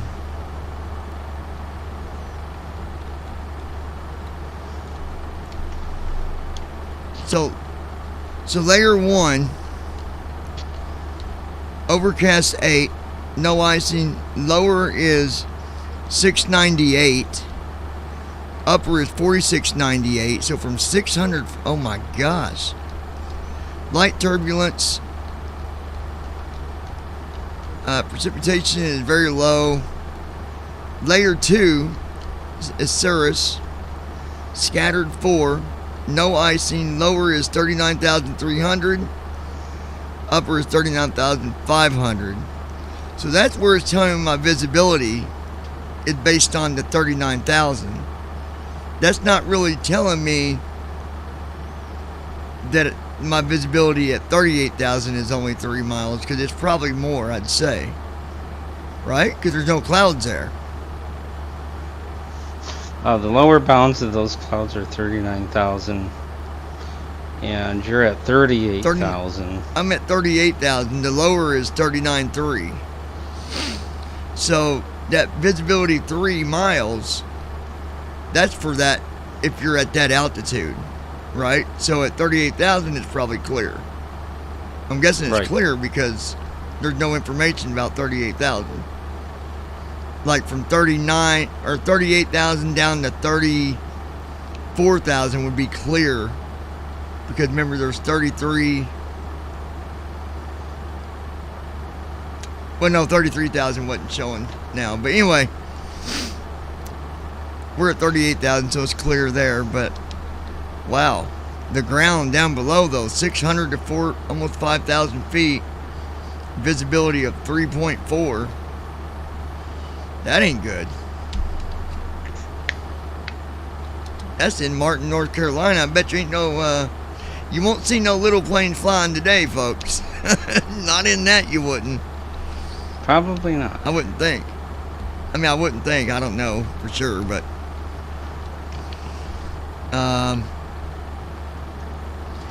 58 minutes. Yeehaw.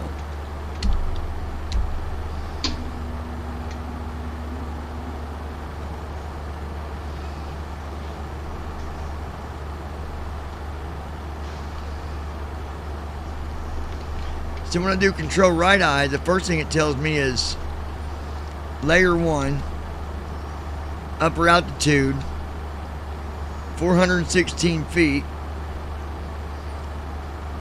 Of course, it gives me the wind speed, and then, but you would think that it would give you, because the very next one, layer 2, is 1,600 feet.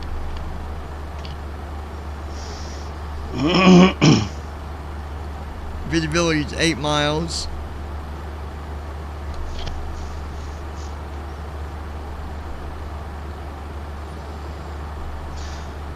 And so what you do, find the altitude in this list of different wind things. All right, thank you, sir. Go ahead. So in this list of wind layers, find the highest altitude that you're closest to.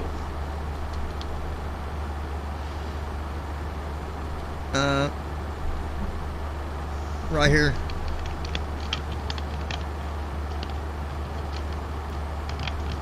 Visibility is 8 miles. It says 39,500 feet. That's the closest altitude that, the next highest altitude of where you're at right now.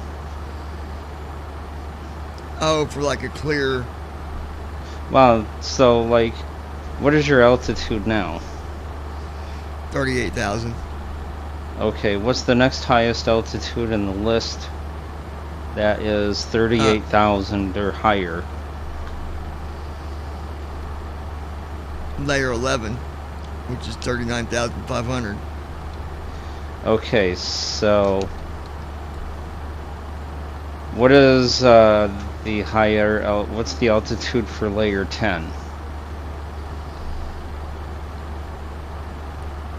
3872. Okay, so anywhere between 3872 and 39.5. Go to 39.5 and read that line. So anything between 38,000 and 39.5 will have the wind info marked for 39.5. Yeah. So if Yeah, you're at 39,000 feet, you're at 39. You're at say 38 or 39,000 feet. And you go to 39,500 for that line, and that will be your wind info. Gotcha. And so it's the same thing with clouds. You look at your altitude, Right. and then you check to see if are you in a cloud layer? And that would explain your visibility and all that stuff in the in the wind. I don't know why they put visibility in with the wind info. They should put it in with clouds, but I suppose it makes sense to have it in with the wind.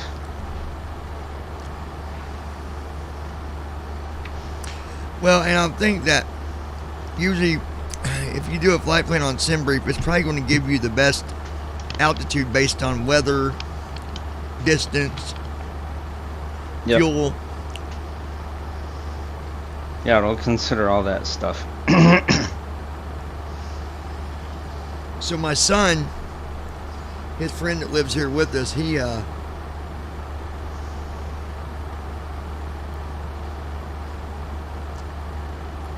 came up with this recipe, and basically you take a hamburger and you break it all up and fry it. Well, then he puts season in it. He puts cheese in it to make it really cheesy. So it's got like the pepper and other seasons he put in it, along with the cheese. And then my son made this sauce. My son's been doing his whole cooking thing. He's getting big into doing different stuff, trying new stuff, and he made a sauce for it. And it's not sloppy joe, but it reminds you of like a different recipe for like a sloppy joe type of thing. But it's just cheesy burger basically with, you make it as a sandwich or whatever. It's pretty good. I was impressed. Pretty good stuff. Sounds fun.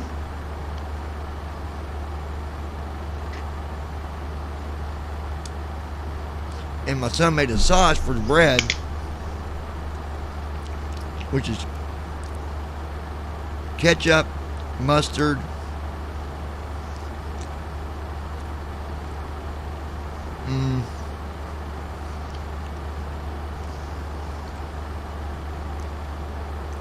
what's that stuff called? Worcestershire? Worcestershire sauce? Yeah. Yeah, a little bit of that, and with a little bit of mayonnaise. It's actually a pretty good sauce. Put it on the bread with it. It does taste like it don't taste like sloppy joe, but it reminds you of like a type of sloppy joe, just because it's, it's cheesy. It's got the sauce. It's pretty good. Yeah, when I do sloppy joes, I cook the ground beef, like break it up, cook it in a saucepan, and then I'll take Yep. like a third of a cup of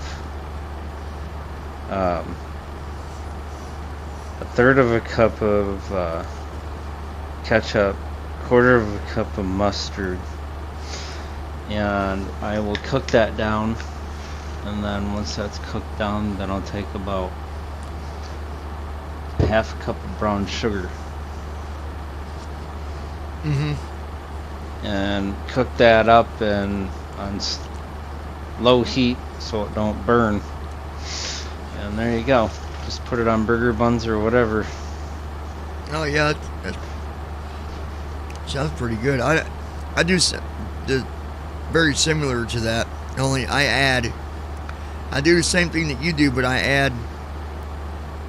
Well, you said you add brown sugar. I add brown sugar, but you do that. I'll cut up little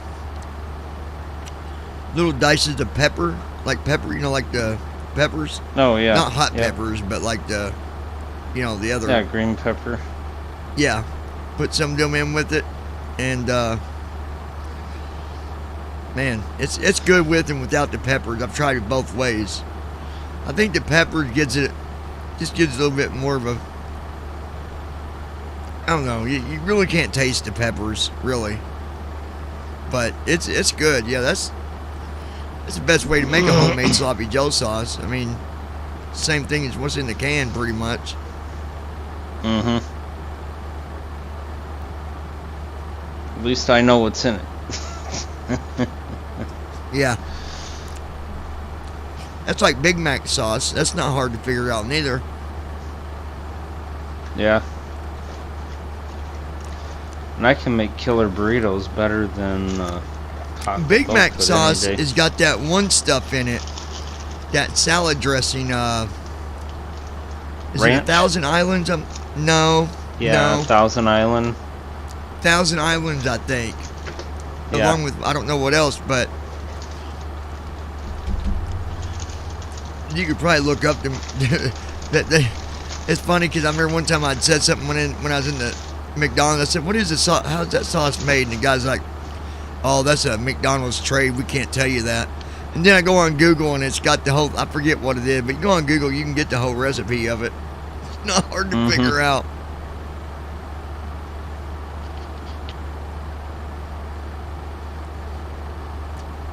Now I love burritos. Homemade burritos. Oh man.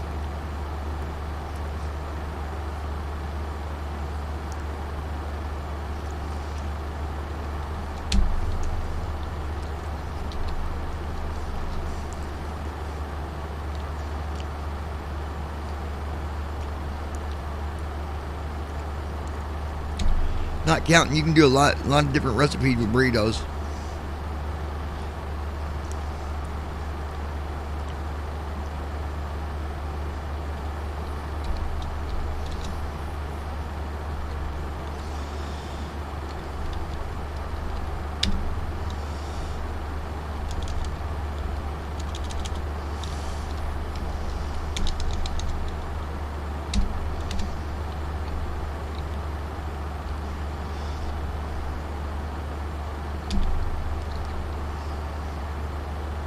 .48 minutes to go, folks. 330 miles.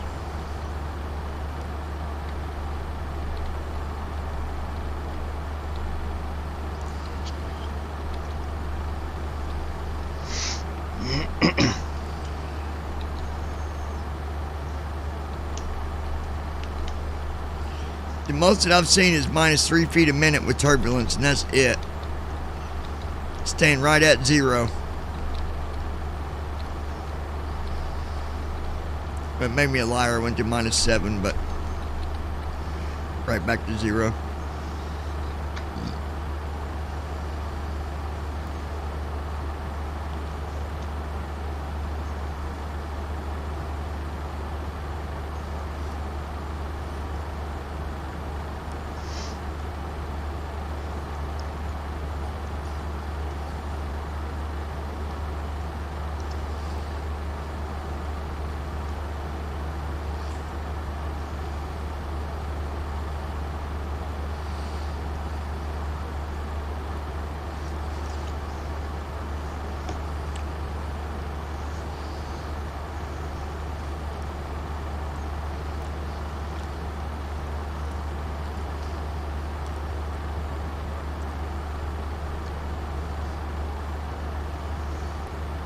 When we get done with this weather thing, then it will be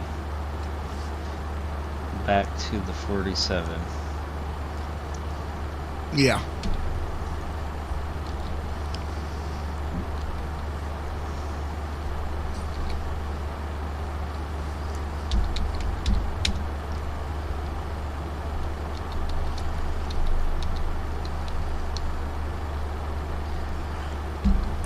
Oops. KDAB.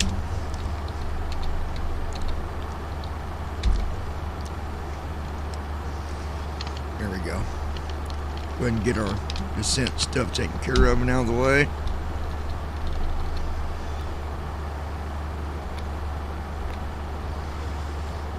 Okay, there that is. Let's forecast.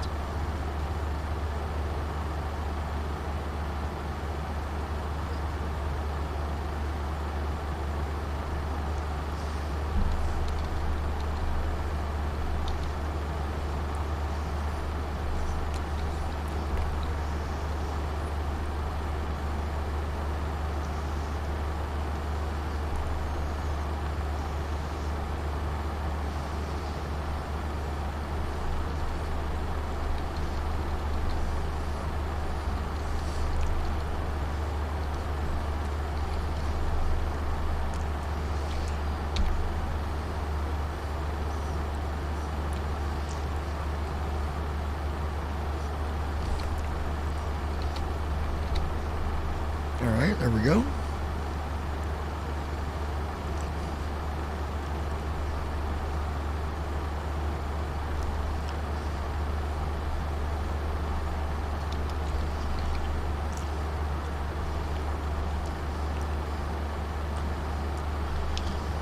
Does it hurt to put in your ILS frequency before you start descent? Does it really matter? It's better to do it on descent. Because you Okay. could get screwed up if you have a VLR that's coming before Oh, it. yeah. You're gonna screw your flight plan up. Yeah, we don't want to do that. All right, so 314,000 miles to go, guys, and we'll be there. Yeah, 314,000. That'd be a long flight, dude. You go around the world about 10 times in that. You ain't kidding. Maybe even 20 times. Yeah. Yeah, that'd be a long couple of weeks, maybe.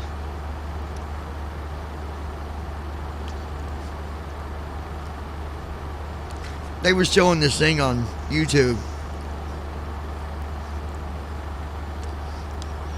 Simulating what it would be like if somehow the Earth still had gravity, but it wasn't turning.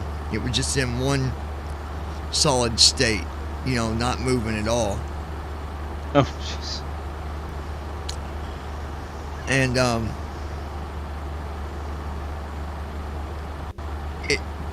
the one guy's like, you know, he was telling this group of people, like, you guys are trying to simulate something that you can't simulate it because it's never been done.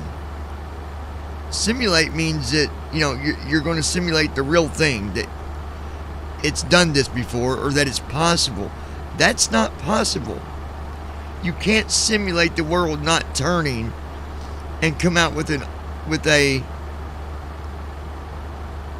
actual answer that would make sense, because everything on Earth is like, it's based on the Earth spinning. Like, obviously we're turning so fast we don't feel it. We're spinning so fast. It's like if they put you in one of them chairs that turn real fast, at like a space center. Yep. You get to turning so fast and you're gonna feel like you're just sitting there. Technically. Makes sense to me.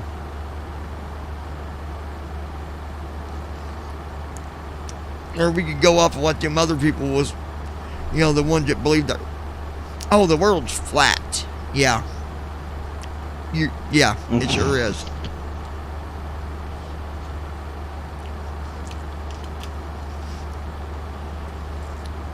amazing where some of the stuff these people come up with stuff at. Have you ever seen this TV show? It's called Accused, Innocent, or Guilty.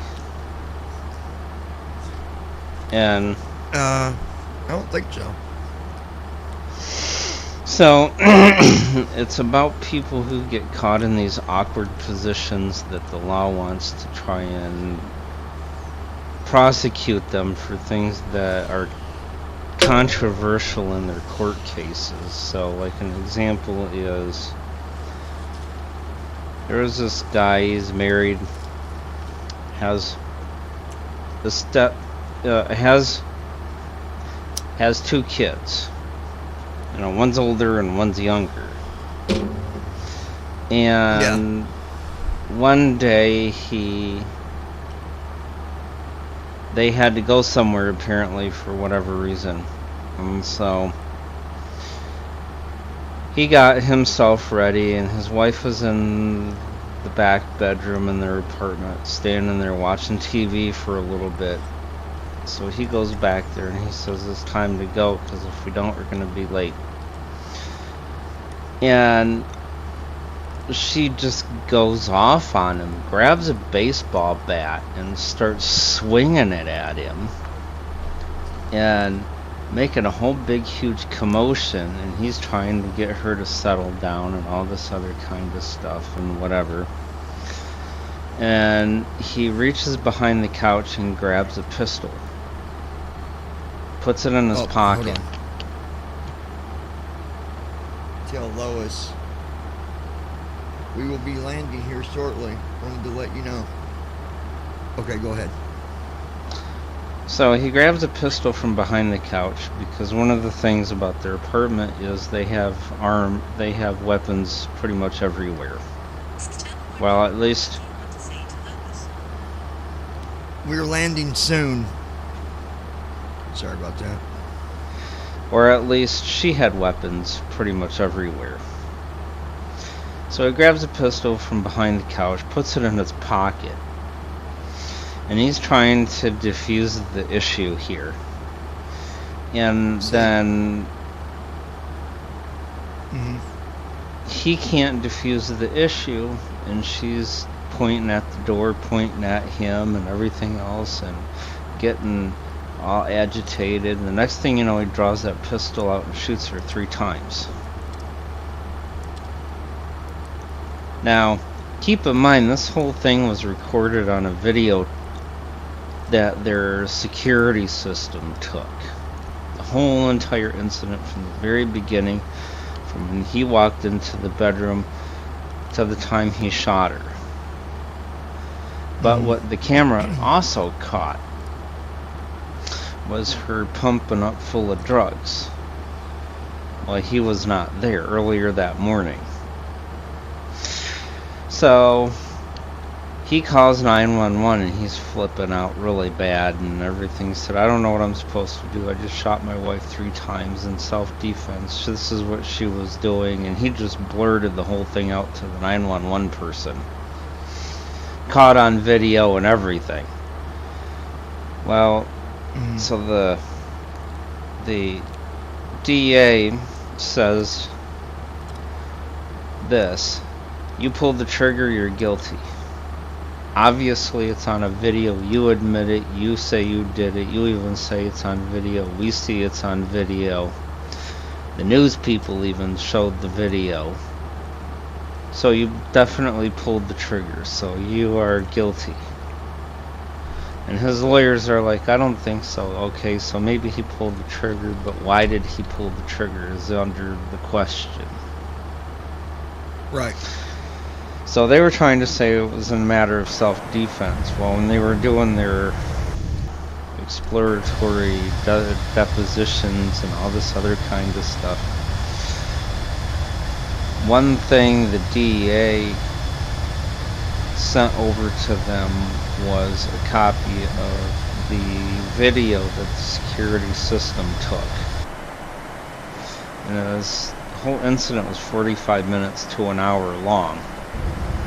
Well, they only got the middle 15 minutes of it. They chopped off the part where she was doing drugs. They chopped off the part where after she was doing shooting up, she was standing there watching TV.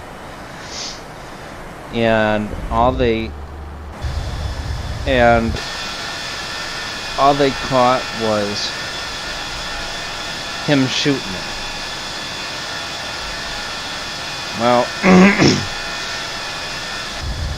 the guy that owns the thing said, well, you have the part before this where she was shooting up that's missing. You also have the part afterwards that's missing. Where I took my kid because he was standing in the room with his mother when I shot her. This kid's like, what, 3, maybe 4? And he says, you forgot the part where I took this kid out into the other room and called 911. So they're just trying to make me out to be a cold-hearted killer. So they actually had to go to court, petition the judge to have the DA send this, the remainder of this video to them. And this is what the DA said. We only wanted to give them things that were relevant to the case. Her shooting up with drugs is not relevant to the case of him shooting her, and him grabbing his son and running out to call 911 is not relevant to the case. And he says, yes, it is relevant to the case because it proves the point of why it was done in the first place. Yeah. And it proves the fact that he just didn't. Yeah, I am. I was doing some setting with my cameras, but we should be back in. Yeah, we're back in cockpit view now, so you should be able to see it. Yeah, that's crazy, dude. But yeah, he wanted to prove that he wasn't just the cold-hearted killer and just went on with his day after he shot her and left her there. Well, ultimately, they had said ultimately, he could go to court and win because this is an obvious closed-shut case that it was a matter of self-defense. The video caught her with the baseball bat. So, it's obvious that it was self-defense. But his concern was his son, which he found out during the depositions that this kid was not his son. With the DNA test, it was not even his kid. Which made the DA even more outraged. So, the DA said, okay, this is what we're going to do. We're going to give you an offer. Take 15 years and we'll make you serve no more than 20% of it. So you got 3 years in jail for a degraded manslaughter charge. Or you could go to court and try and prove it. Well, he took the 3-year charge sentence. Because it's all about the kid, whether it's his kid or not. It's all about keeping the kid in the family. Because his concern was is if he went full out to trial and won, that his mother-in-law would keep the kid away from him. So, yeah, that was weird. And then there was another one where this woman supposedly was charged with four counts. 1, deceiving doctors. 2, perform unnecessary procedures on her 13-year-old. 2, starving and not providing food for her kid. 4 was attempted murder, and I don't remember what the other one was, but when it come down to it, the lady that worked at the children's hospital that was in charge of investigations charged her with oh, what the heck was it? Munchin's by proxy, or something like that. Where basically Yeah. it's where you do ungodly things to your kid to get attention. And she wasn't even an expert at it or anything, and yeah. And some of the doctors even said, I don't even know why this woman's under a court case, because this kid has real problems that she's not making up. So I don't even know where this is even an issue. Got a half an hour until descent, you guys. And so now she's doing life in jail. Currently flying over Georgetown, South Carolina.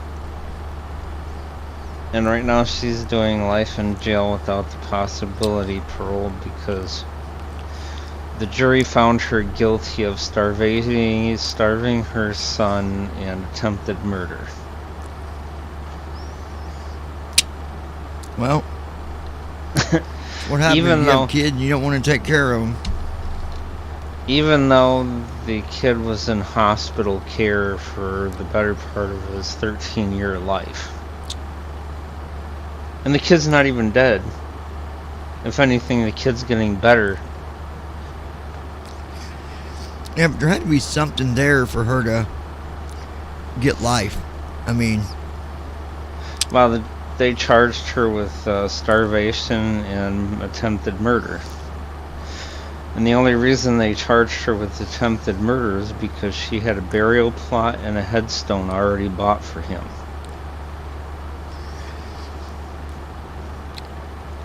I don't see how they did attempted murder for that, because that wouldn't prove. But it's like, you know, people buy headstones all the time. That don't mean they're trying to kill them. Yep. So, well, that's what a doctor, a psychiatrist had said. People buy. so there had to be people are- something that. There's got to be something there. She's still doing life. They had to have something more solid than that, because there's no way, dude. Like, lawyers would eat that up. You would think. That's crazy. Yeah, I know. But you would think they would have more Yeah. to go on based on that, but it was their head investigative person at this children's hospital that had done the final blow. And if the kid apparently. was in the hospital most of his life as a child, they can't Yep. even validate that. She was just being prepared that if my son dies, I want to Yep. have this stuff for him. You know, like, where was this at? It's in Florida. It was Cook's Cook's Children's Hospital. Back around 2015, 2016.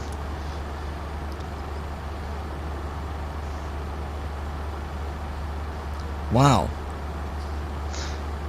And apparently, I guess at the time, out of all the children's hospitals that are in the United States, Cook's has the most amount of Munchausen by proxy charges against parents out of the whole entire country. Mm-hmm. And it also has the highest number of winning cases against Munchausen by proxy parents. Well, like a lot of the other hospitals testified in this case, and they said, look, you know, with all the rest of us combined and all the research that we were able to do, only 4 people within the history of the United States and children's hospitals have been Guys, I got to charged go over here with to the this. leg page for a minute. I want to make sure that let me check something real quick. So yeah, interesting stuff. Yeah. But I don't see how they could have charged her with it, but I think it was some manufactured charge.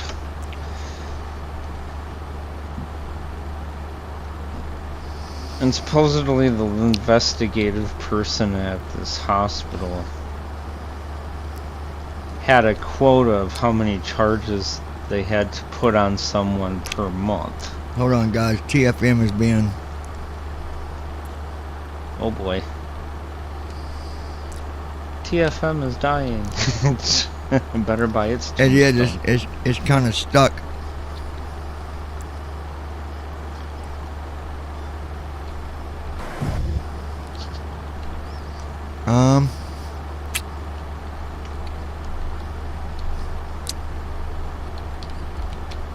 Hold on, you guys.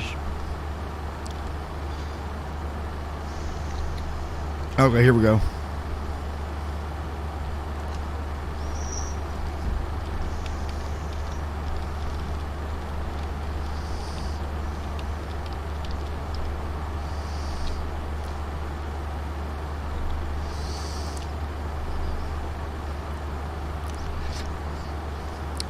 Okay, here we go.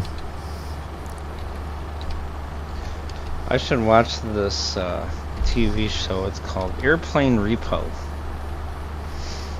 And apparently it's about the people that go repossess airplanes from people who forgot to pay or didn't pay their bill.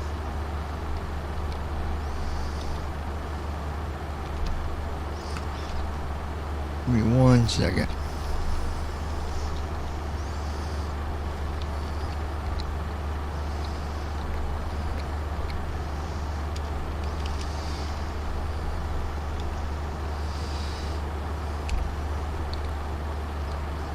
No, it's not. 2.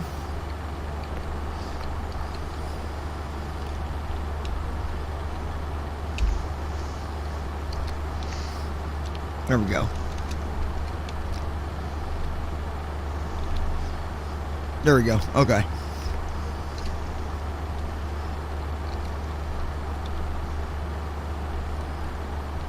Alright, there we go, guys. Now I'm back on the cockpit here.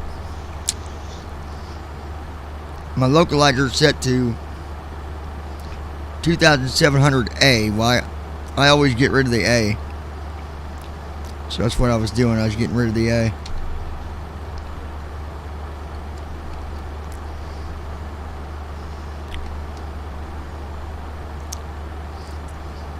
"25 minutes. Weather, or let's see.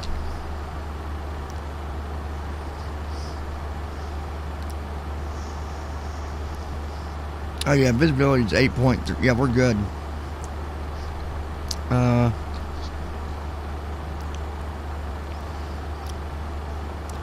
Good deal.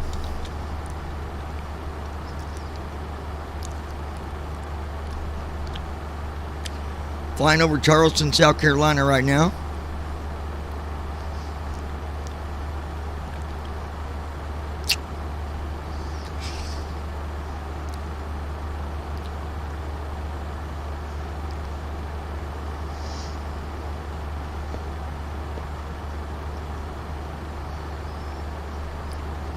Well, at least we didn't stay over the ocean too long.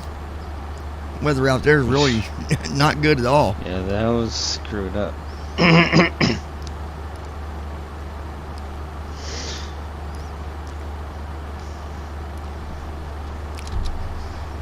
Hope you guys are enjoying the flight.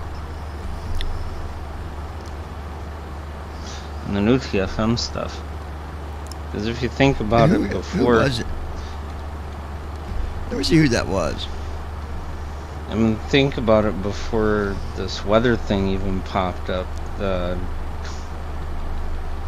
I mean, really, you could just get a basic, like, 100-word blurb on what the weather is at your current location, but you really didn't know what the weather was like around you. Oh, that's Josh, I think. O-R-I-N-K. It's Orinx. Oren, yeah, that's him. Yeah.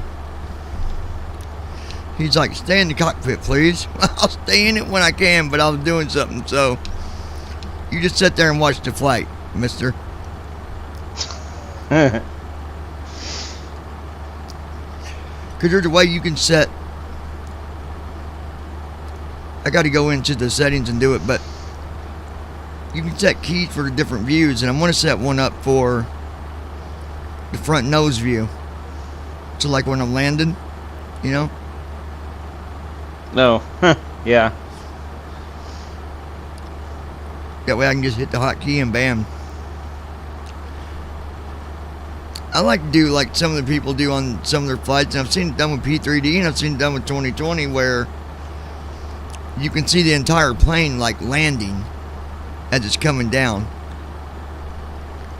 Okay, from behind? Well, like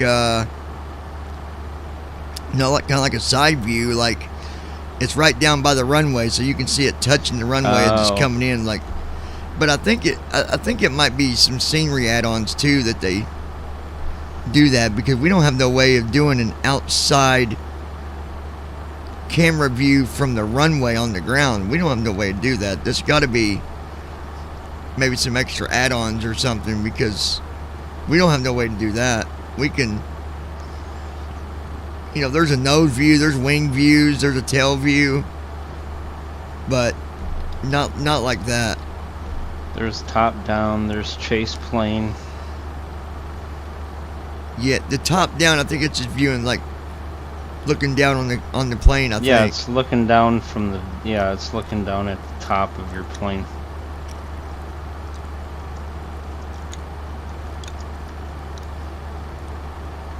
Which I didn't know this, but apparently you can actually set how far the distance is for your chase plane from your actual airplane. And once we figure out Oh, is how that to the one do where that, like? I wonder how you get to the chase plane, because I've never seen that one. I believe it's F12. If you go to the view name, NVDA will tell you it's lock spot view. Okay, that's a lock spot view. Okay. Yeah, it's a chase Yeah, because plane. F11 it takes you outside the plane. So let's see what. Yeah, I'll put it F11 back is in a minute, top. Josh. Just hold on. F11 should be top down. And I believe F12 So I hit is F12. It chase. says top down when I did that. Okay, yeah, okay. That's cool. That is cool. But apparently, I guess guess if you- not. If you go into chase plane view, apparently, once we figure out how to do that and how to set the distance of your chase plane away from your actual airplane, then TFM will tell you how far away your chase plane is. Oh, like how far back you are from it. Yep. So like you could say I want to be 1,500 feet away from the airplane when I do a chase plane view, then TFM could actually tell you that as you change the value. Yeah, because then you could get kind of a landing effect from being outside. Yep. It'd be from the back, but Yeah. it'd still be a same idea, I guess. Da da da da da. Da da da da da. By the way, Josh, when we land, I'm going to ask you to take off your seatbelt and stand up in the bathroom while we're landing. It's the safest spot for you.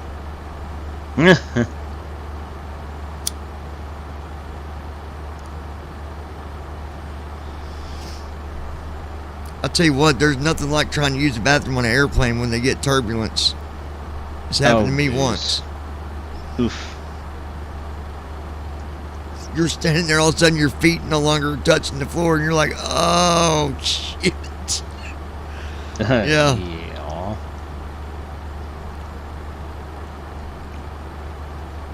That was like that plane trying to land at LAX one time. Was it LAX or Hawaii? I can't remember which one it was, but they got it. It's never happened to a plane before. Like, it was really, really weird, strong wind and turbulence, and technically it tore a panel off the ceiling of the plane. Like, people were whoa. hitting their heads on the ceiling, and it was bad. Like, a bunch of people got hurt. Big lawsuit. Oof. I can't remember where it was. I think it might have been LAX. But yeah, but that wasn't a pretty lawsuit. But you know, as much as I do, these airports already got lawyers. They already got money put up for lawsuits.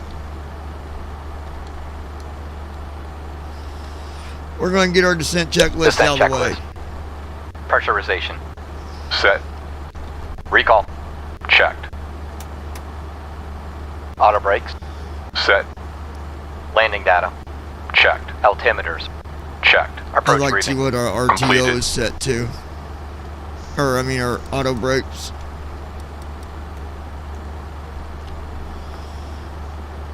Checklist complete.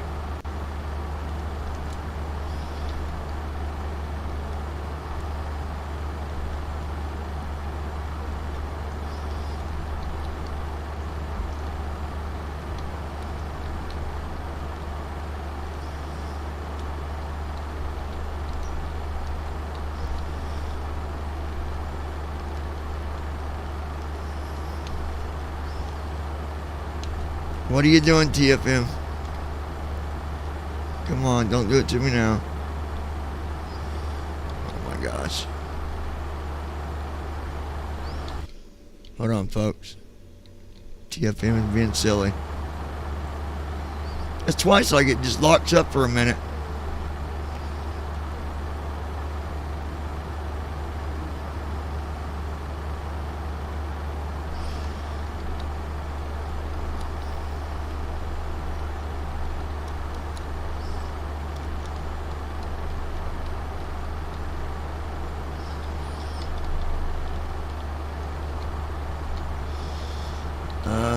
Let's see what I can do here.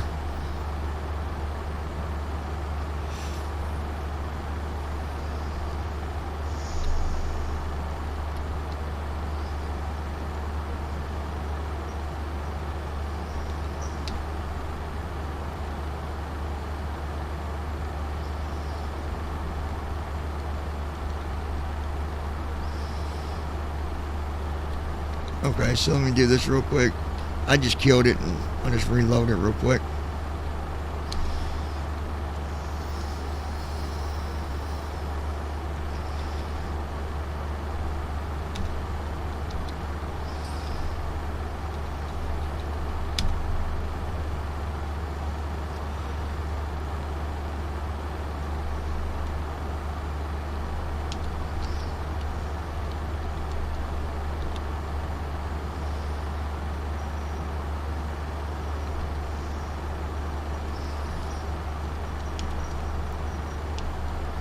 Almost there, guys. 100 miles to go.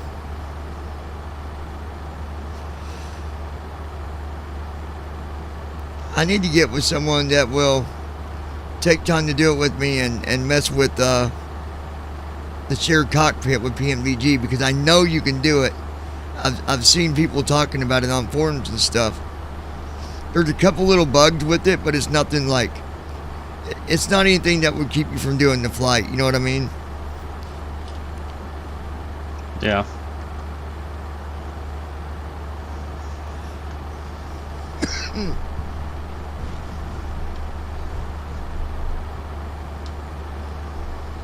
All right, let's see where we are.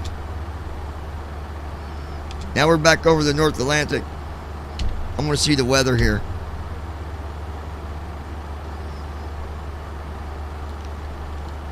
$39,000 again. It says 39,848. Visibility is 3 miles. Let's do right bracket control I.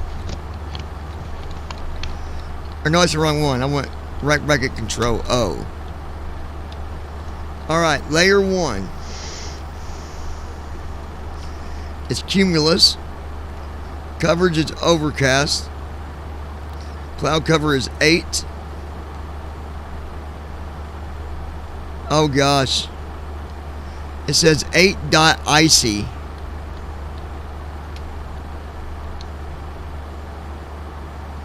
Oh no, it wasn't reading it right.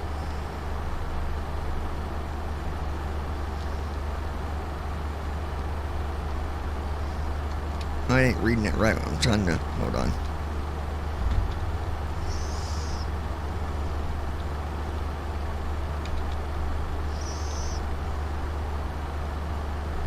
Here we go. Lower altitude, 600. Upper, 49.99. Turbulence is light. Alright, very low. 2. Cirrus, scattered 3. Icy, none. Lower is 32,998. Upper is 33,198. No turbulence.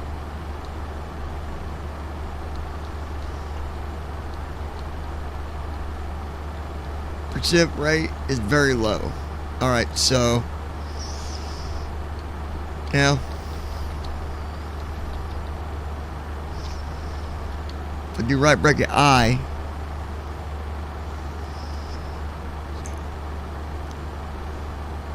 visibility is 3.2. Hey Nick, buddy, how are you, my man?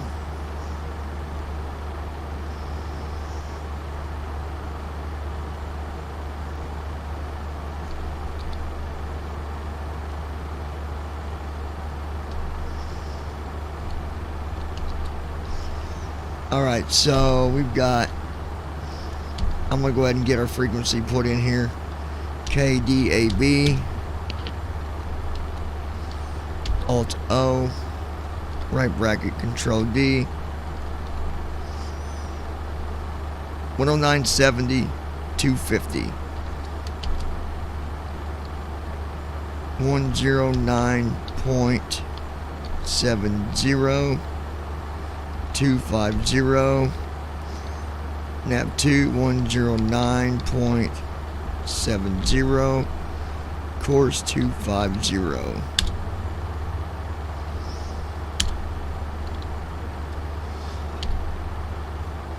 Alright, we got our ILS frequency put in. Nick, it's good to see you.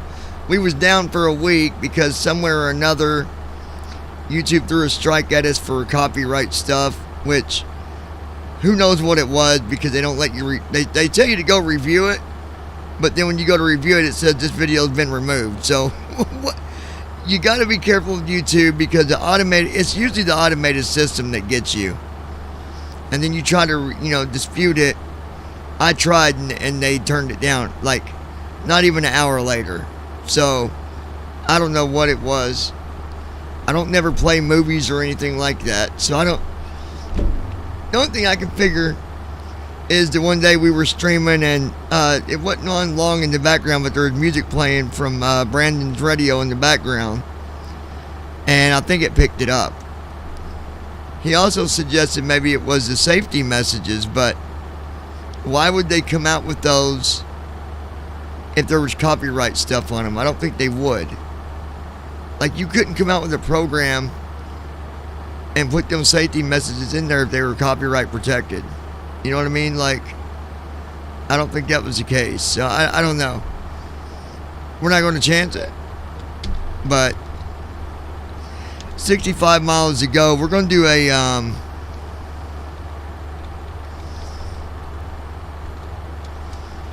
do our checklist one more time. Pressurization. I want to make sure that's in Recall. there.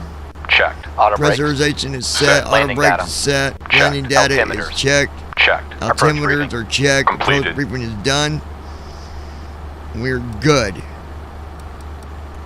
Got Andy over here in the co-pilot seat. And you know what he's Checklist doing? complete. He's over there filing his fingernails down with a fingernail file. Come on, man. No. No, I'm writing the entire weather system while he's flying. Yeah. I can't wait till we get the in cloud and out of cloud. I'm going to be sending him some sounds that he can choose that will identify when we go through a cloud. That'd be cool to have that.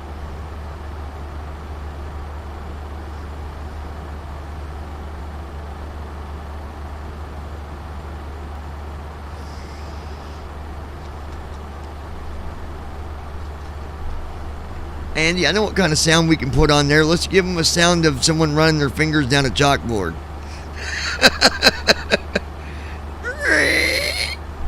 Oh. Oh, that makes Ow. me grip my teeth even thinking about it. There was a kid in my class that used to do that in school, and oh my God, I hated it. Absolutely. I don't know what it is about that sound, but I can't. I can't do it, dude. I cannot.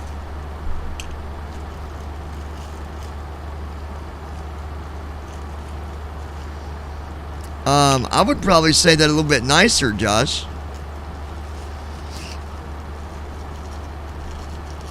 And I don't know what do you mean some don't want that announcement? So he can make it where he can turn it off, but I wouldn't say better be. Or he'll put it on there and just make it. Josh said that some don't want that cloud announcement, so it better be optional. I would just make it do it now, just to twist your toenails, Josh.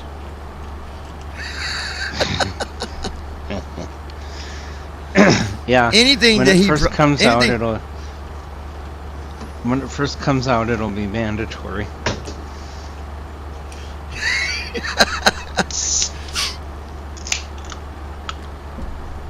I don't know of anybody that, other than you, I don't know anybody else that they didn't really like it, because I thought everybody that I've talked to, everybody's liked the idea of it. I mean, yeah, make it where you can turn it off and on, but yeah, it'll be an option. and it's not like it's going to be a noise. It's going to be loud anyways. It's going to, you turn off the notification, you won't even get the noise either. But obviously you'll be able to turn it off. I mean, just like when he did all the lights and all that. I mean, they're all set to where you can turn them on or off. So I think pretty much almost everything that he's programmed like that, he's always gave an option.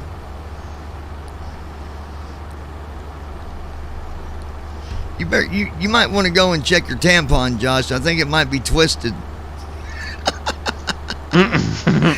Oh gosh. Alright, let's take a look. 38 miles to go, folks. We're gonna hang Josh out the back of the cargo bay. Give him some fresh air. Hang him out. Hang him out. Hang him by his toes. Yeah. Alright.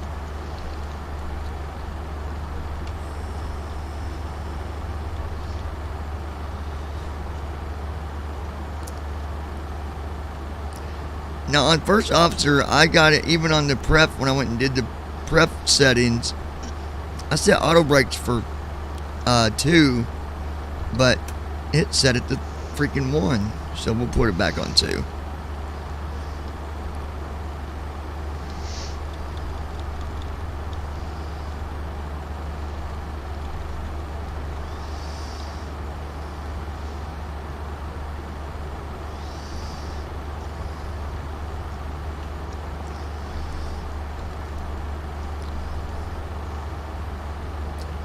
$30 miles to go, folks. Currently over the North Atlantic Ocean.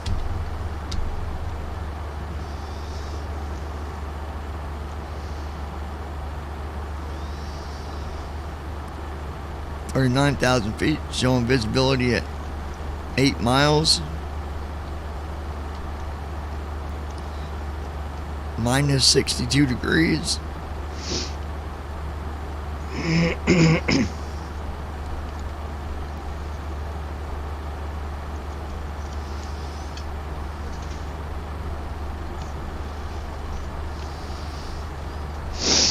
Now you know what I'll do, a special build for Josh. Okay. It's gonna have some really cool, a special build for Josh that'll have some really cool feature to it.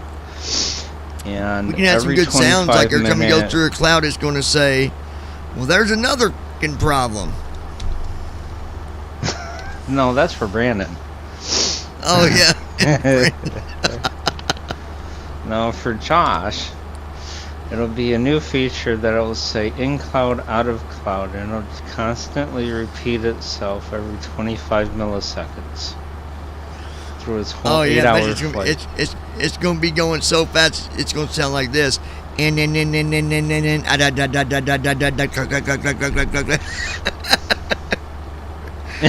oh gosh. And you can't, and once you turn it on, you can't turn it off. Oh Josh, you're really in for it now, buddy.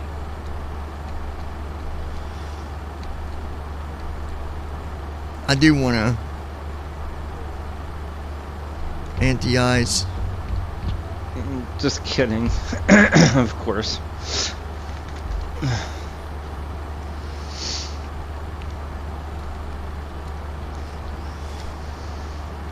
Yeah, we'll leave the anti-ice on.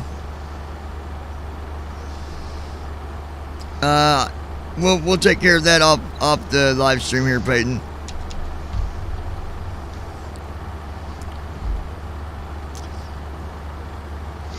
Um,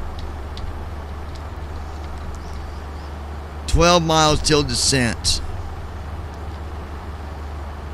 Okay, now it said upper altitude. Let's take a look. So it's upper altitude, 40,042, 254 on direction, speed is 74 knots. Visibility, Approaching top of descent. 18.9 nautical miles.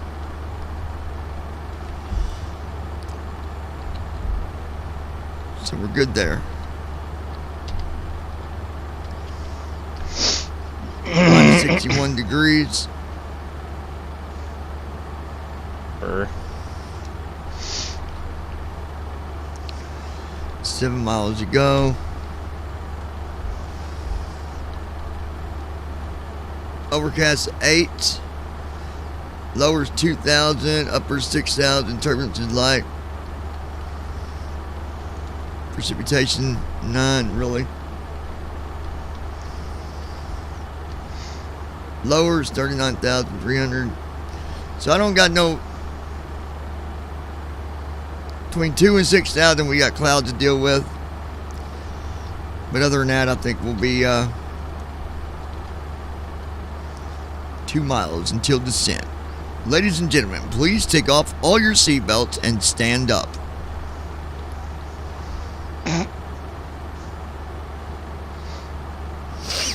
All right. Over the North Atlantic. Josh, get ready, buddy. You're going swimming. Andy's already down at the cargo bay waiting. As soon as we get down low enough, we're going to open the door and you're going to go. We're going to send you swimming, buddy, with the sharks. Speed brake armed. get to Drag about required right off the 6,500 bat. feet, Alright. Get right above the clouds and then just dump them right off through the clouds. That's right.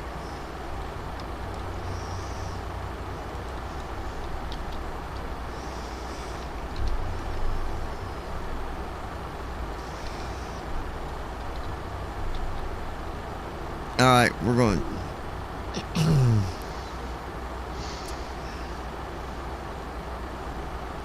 Down. We're dropping at minus 3,721 feet a minute. Yep, Josh will be swimming with the fishes. We're getting ready to go through some clouds here at 3,000. 30,000, that is.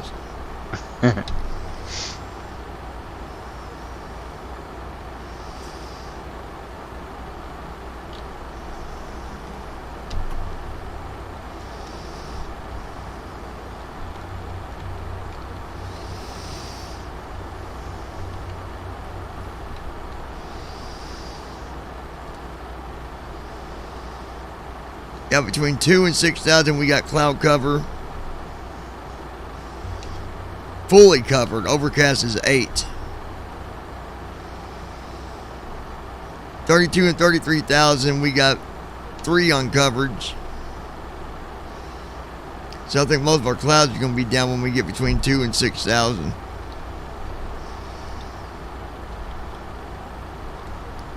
We're dropping at minus 4,180 feet a minute. But you got to realize Oof. the waypoint that we're dropping to is 9,880 feet from 38,000. So it's dropping that fast because it wants to get down there in time. Yeah, it didn't give me a star. You fly to Dayton, don't expect, Daytona Beach, sorry. You'll get a transition, that's all you get.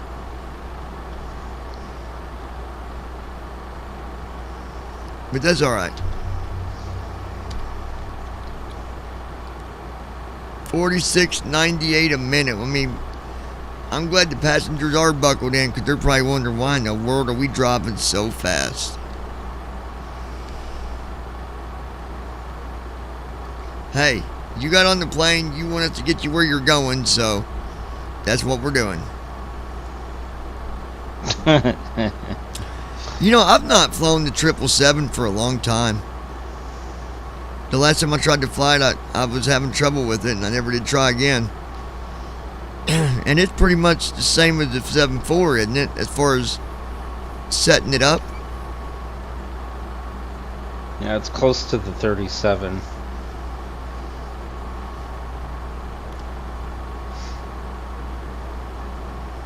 The 47's a little bit different only because you have to go to that ACARS page and do that setup there, but So yeah, the 777, you don't got to do the ACARS. ACARS, Same. right? No, you On don't. the It's triple, it's like the 30s. Yeah, it's like the Okay. 37. You don't have to do that ACARS thing.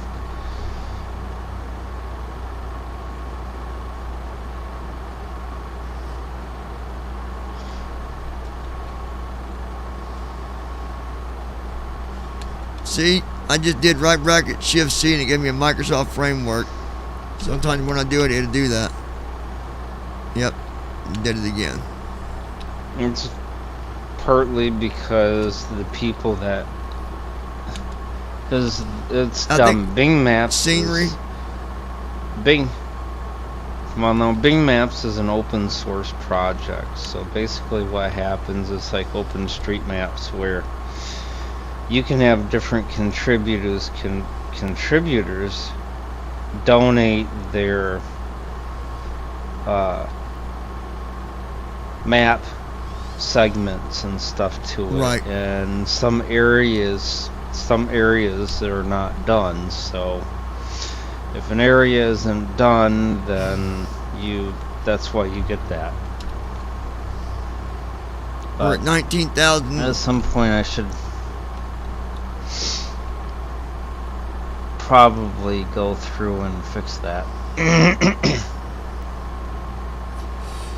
Well, you know, I don't even hit quit. I just hit continue because it don't crash it or anything. Just hit continue and go on. Yep. 'Cause if you hit Transition quit, then you gotta do altitude. it. You gotta do your stuff over Check. again. Well, you just have to load TFM again is all.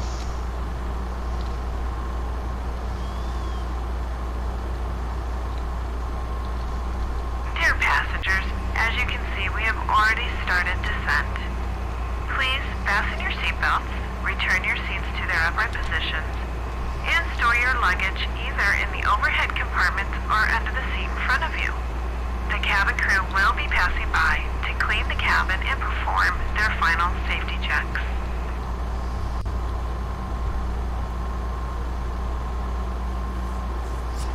Come on, slow down, baby.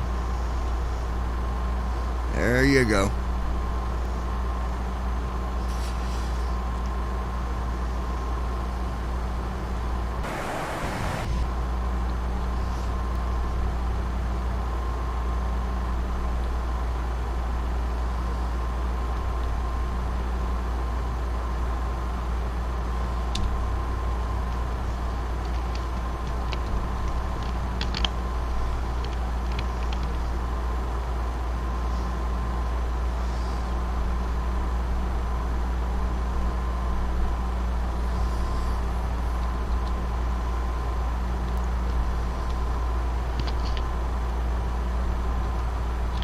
Speed brake armed.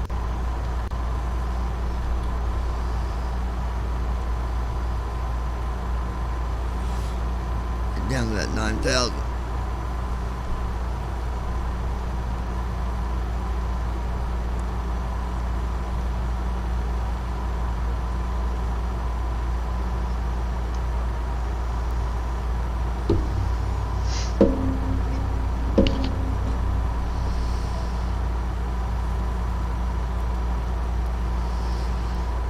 All right.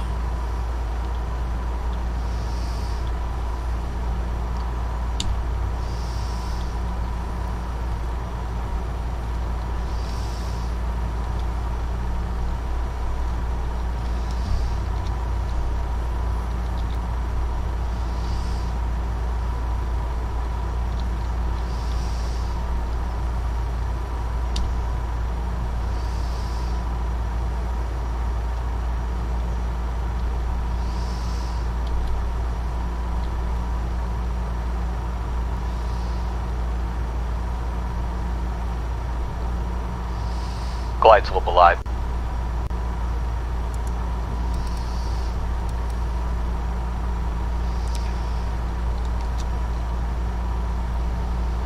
Flagler, Florida. Never heard of that. Okay.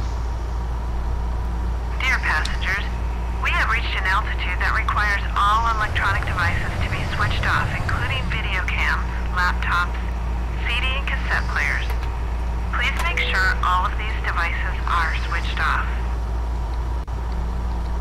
Flaps 1. Going flaps 1, speed 240.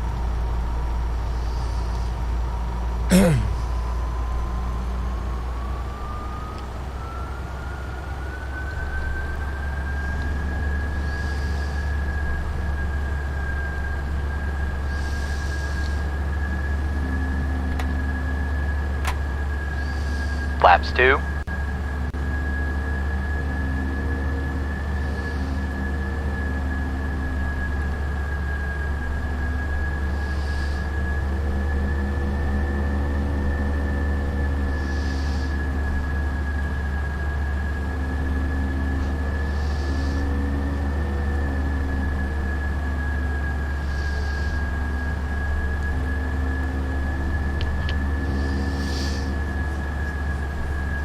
Alright, let's take a look here. 37 miles till we reach the runway here.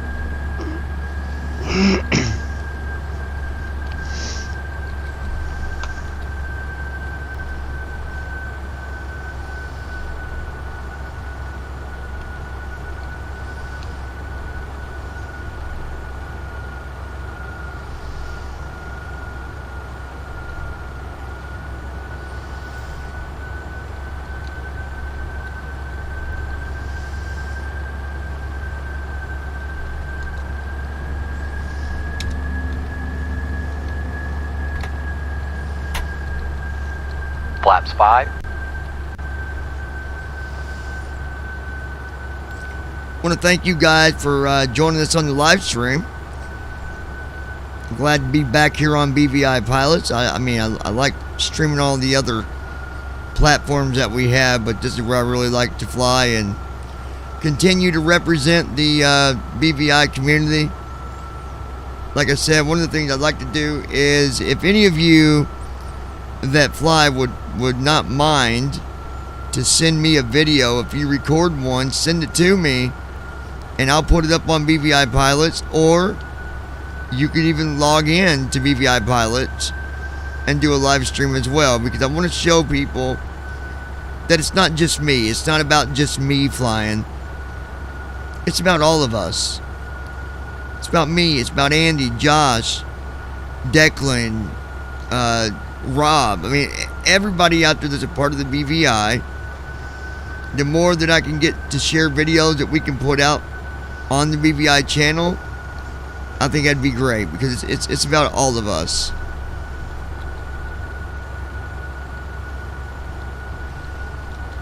So keep that in mind, please.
How come sometimes the waypoint will say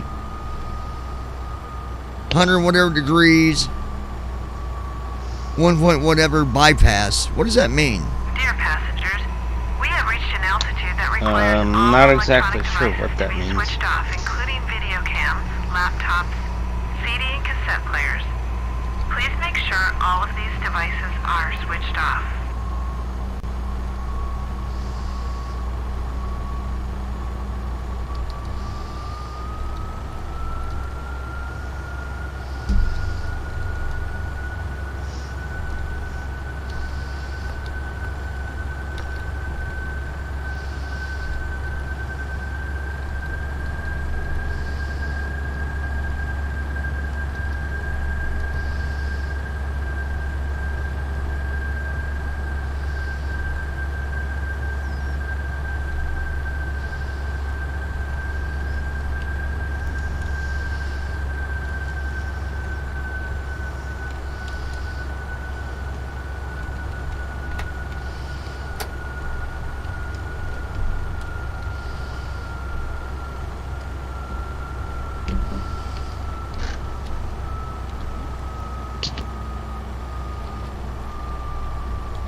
Flaps 10.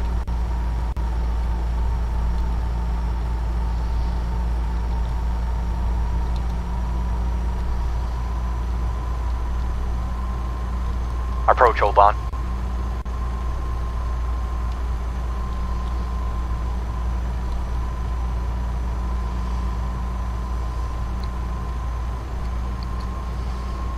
Flaps 15.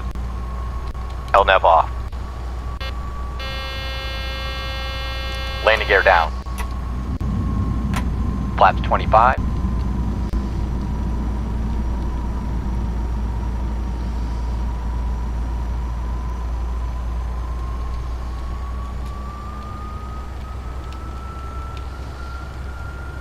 Command B on.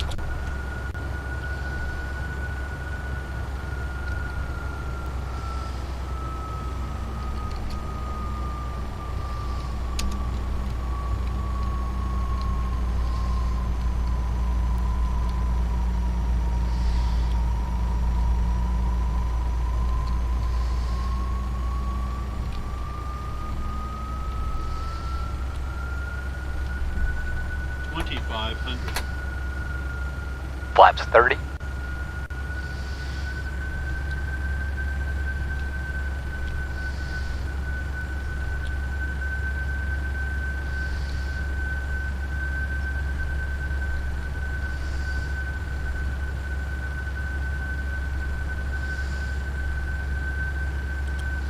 Looking good here, guys. Looking real good. We've already got Command B is active, so we've got the auto land already.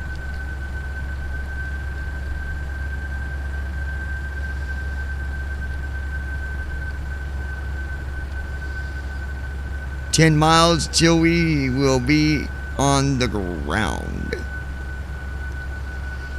Again, I'd like to thank all you guys for joining me. I'd like to thank Andy for joining me through this live stream, showing me the weather options. I think it's really cool what we got.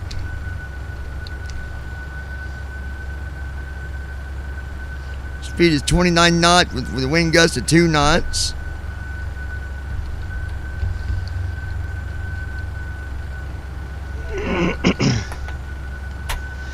Well, hopefully Flaps 40. next week we'll have more on the weather.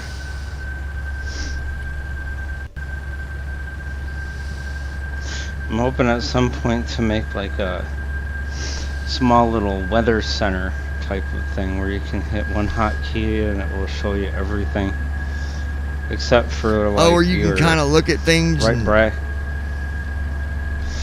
Yeah, so Yeah, I think it'd be cool if you can arrow through the different stuff. Well, it would be it would be,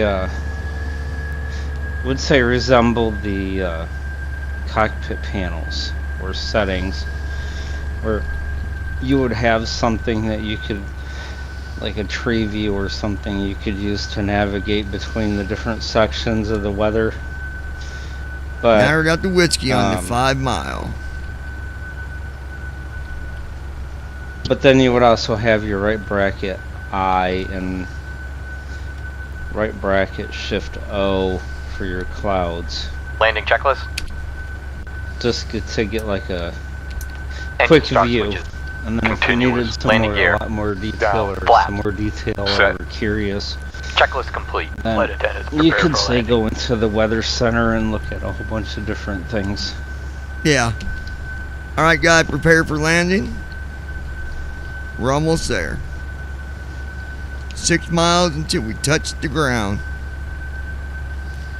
Auto land has took it. Everything's looking good. Flaps 40. 140 knots indicated. Minus 269 feet a minute. That's a real nice descent. That's beautiful. Approach hold off. VNAV off.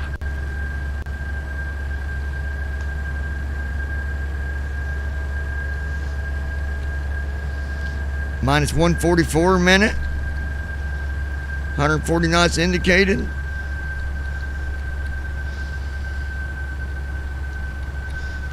Minus 449 a minute.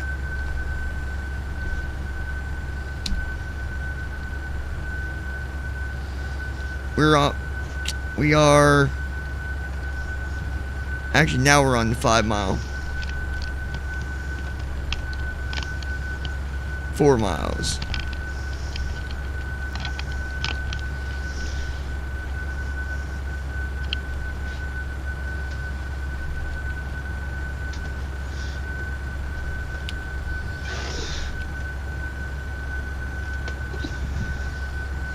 Daytona Beach is 2 miles out.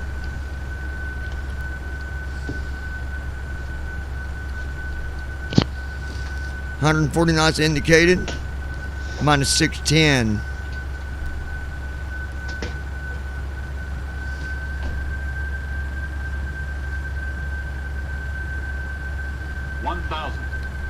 Thousand feet.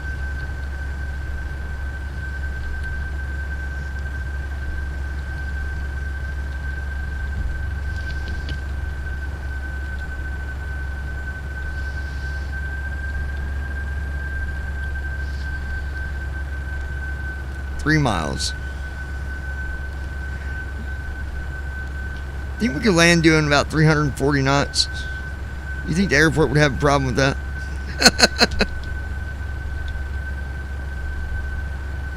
$140 knots indicated, folks. Yeah, I think it'd be cool to have a weather center where we can like arrow down through different stuff, look at stuff individually, you know. 500 feet.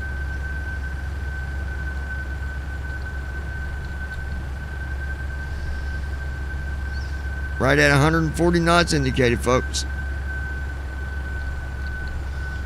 348.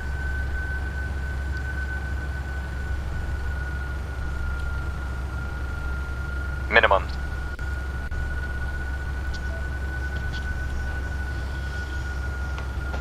$100. 50. 30. 20. 10. Breed brake out. Reverse thrust. There it is. 100 knot. 80 knot. 60 knots.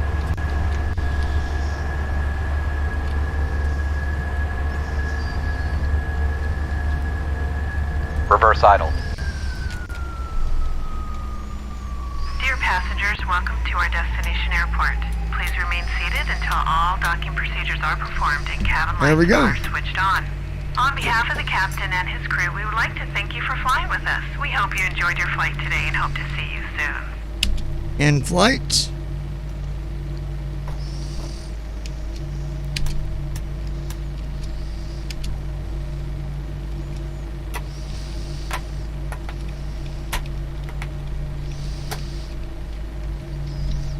I never get to the gate quick enough. I never do.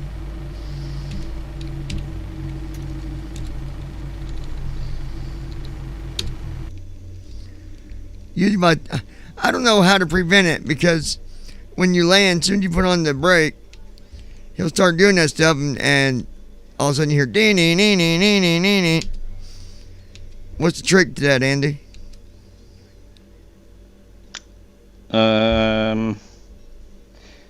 Is it the autopilot? I'm assuming. Like the autopilot siren. I guess. What's that hit?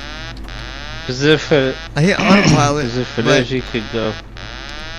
It's still beeping. Yeah, you could... Go into settings and set an autopilot disengage switch hotkey. You said what? You go into settings and your airplane and set up. Oh yeah, I got a hotkey to turn off the alarms. Disengage. Yeah. There we go. Now he's just shutting everything down. So there it was, folks. We had a good landing. From the flight deck, welcome to our destination. We'll be taxiing for a few moments, so please stay seated with your seatbelts fastened. For the weather, it's dry and moderate temperatures, so you may just want to have a light jacket when you deboard the airplane. Once again, thanks for flying. We hope to see you on a future flight.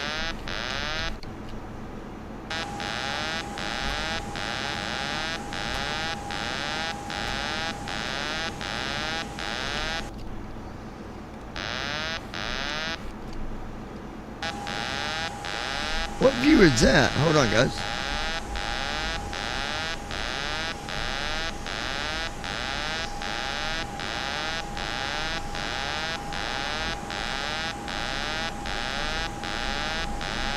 Third person view. Well, that's a new one. I never heard of it. You gotta hit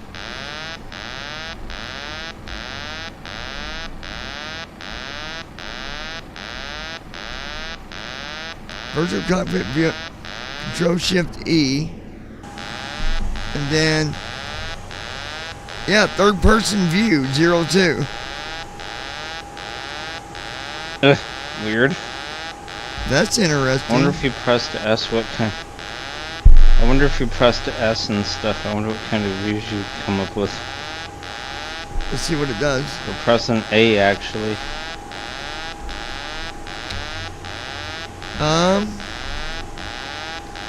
A don't do nothing.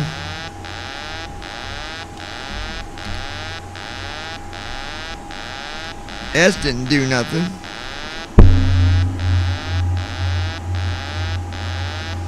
First person view.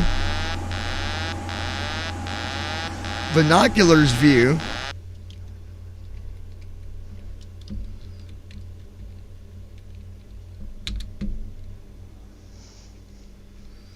I didn't like that view. Whatever that one was, it did not like it. Anyways, you guys, I think that was a good flight. I enjoyed it. I want to thank you guys for joining us again. If you're new here, tap on that subscribe button and join us here. No, that won't do nothing, Josh. You can't just hit Z because it's not going to stop the autopilot thing. I've got to. No, that won't make the alarm stop. It will not. You got to go in and make a hotkey for the alarm. You either have to make a go into glare shield warnings and hit the master switch, or set up a hotkey for autopilot disengage. Yeah, because that Z won't actually disengage the autopilot. That'd just turn the autopilot on and off. But I've tried that. But anyway, it closed because I went to a view that it didn't like me. It didn't want me to see it. It closed. I didn't know about the Control Shift E when you're in the cockpit. I don't know what that did. I don't know. Anyway, it was a good flight. Thanks, guys, for watching. Remember, get people over here. Get them to subscribe. I don't go by what it says there. I go by FS Airlines. It was -4 something. 432, something like that. And if you check landing rate after you go to a gate, you're not going to have the right number anyways. It's going to give you a different number from where you moved again. But I checked it on it. I go by FS Airlines. I don't go by the Shift V because it's never the same as what FS Airlines says. So I go by that. That way I know I can submit it. But it was -432 or something like that.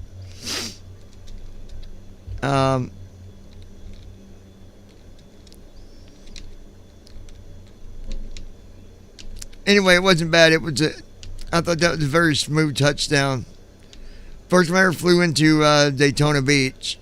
I've never flown here before, but wasn't bad. I do like the fact that we have weather now where we can look at that. I do like that. I think that's really cool.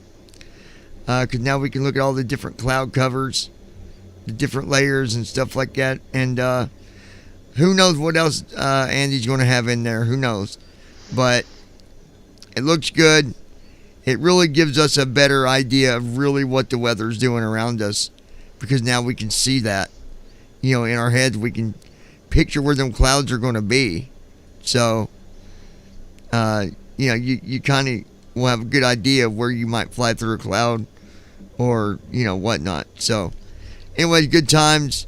Remember, bring your friends over here, people. Get them to subscribe because I'm telling you, whoever gets the most subscribers, and if nobody else gets any at all, somebody's going to be awful lucky that day because they're going to get 3 different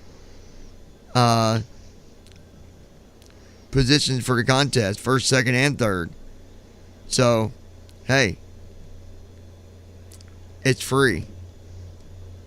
Gift card cash. What can I say? All right, guys. We're out of here for now. Appreciate all of you. And we'll be doing their flight here soon, I'm sure. So,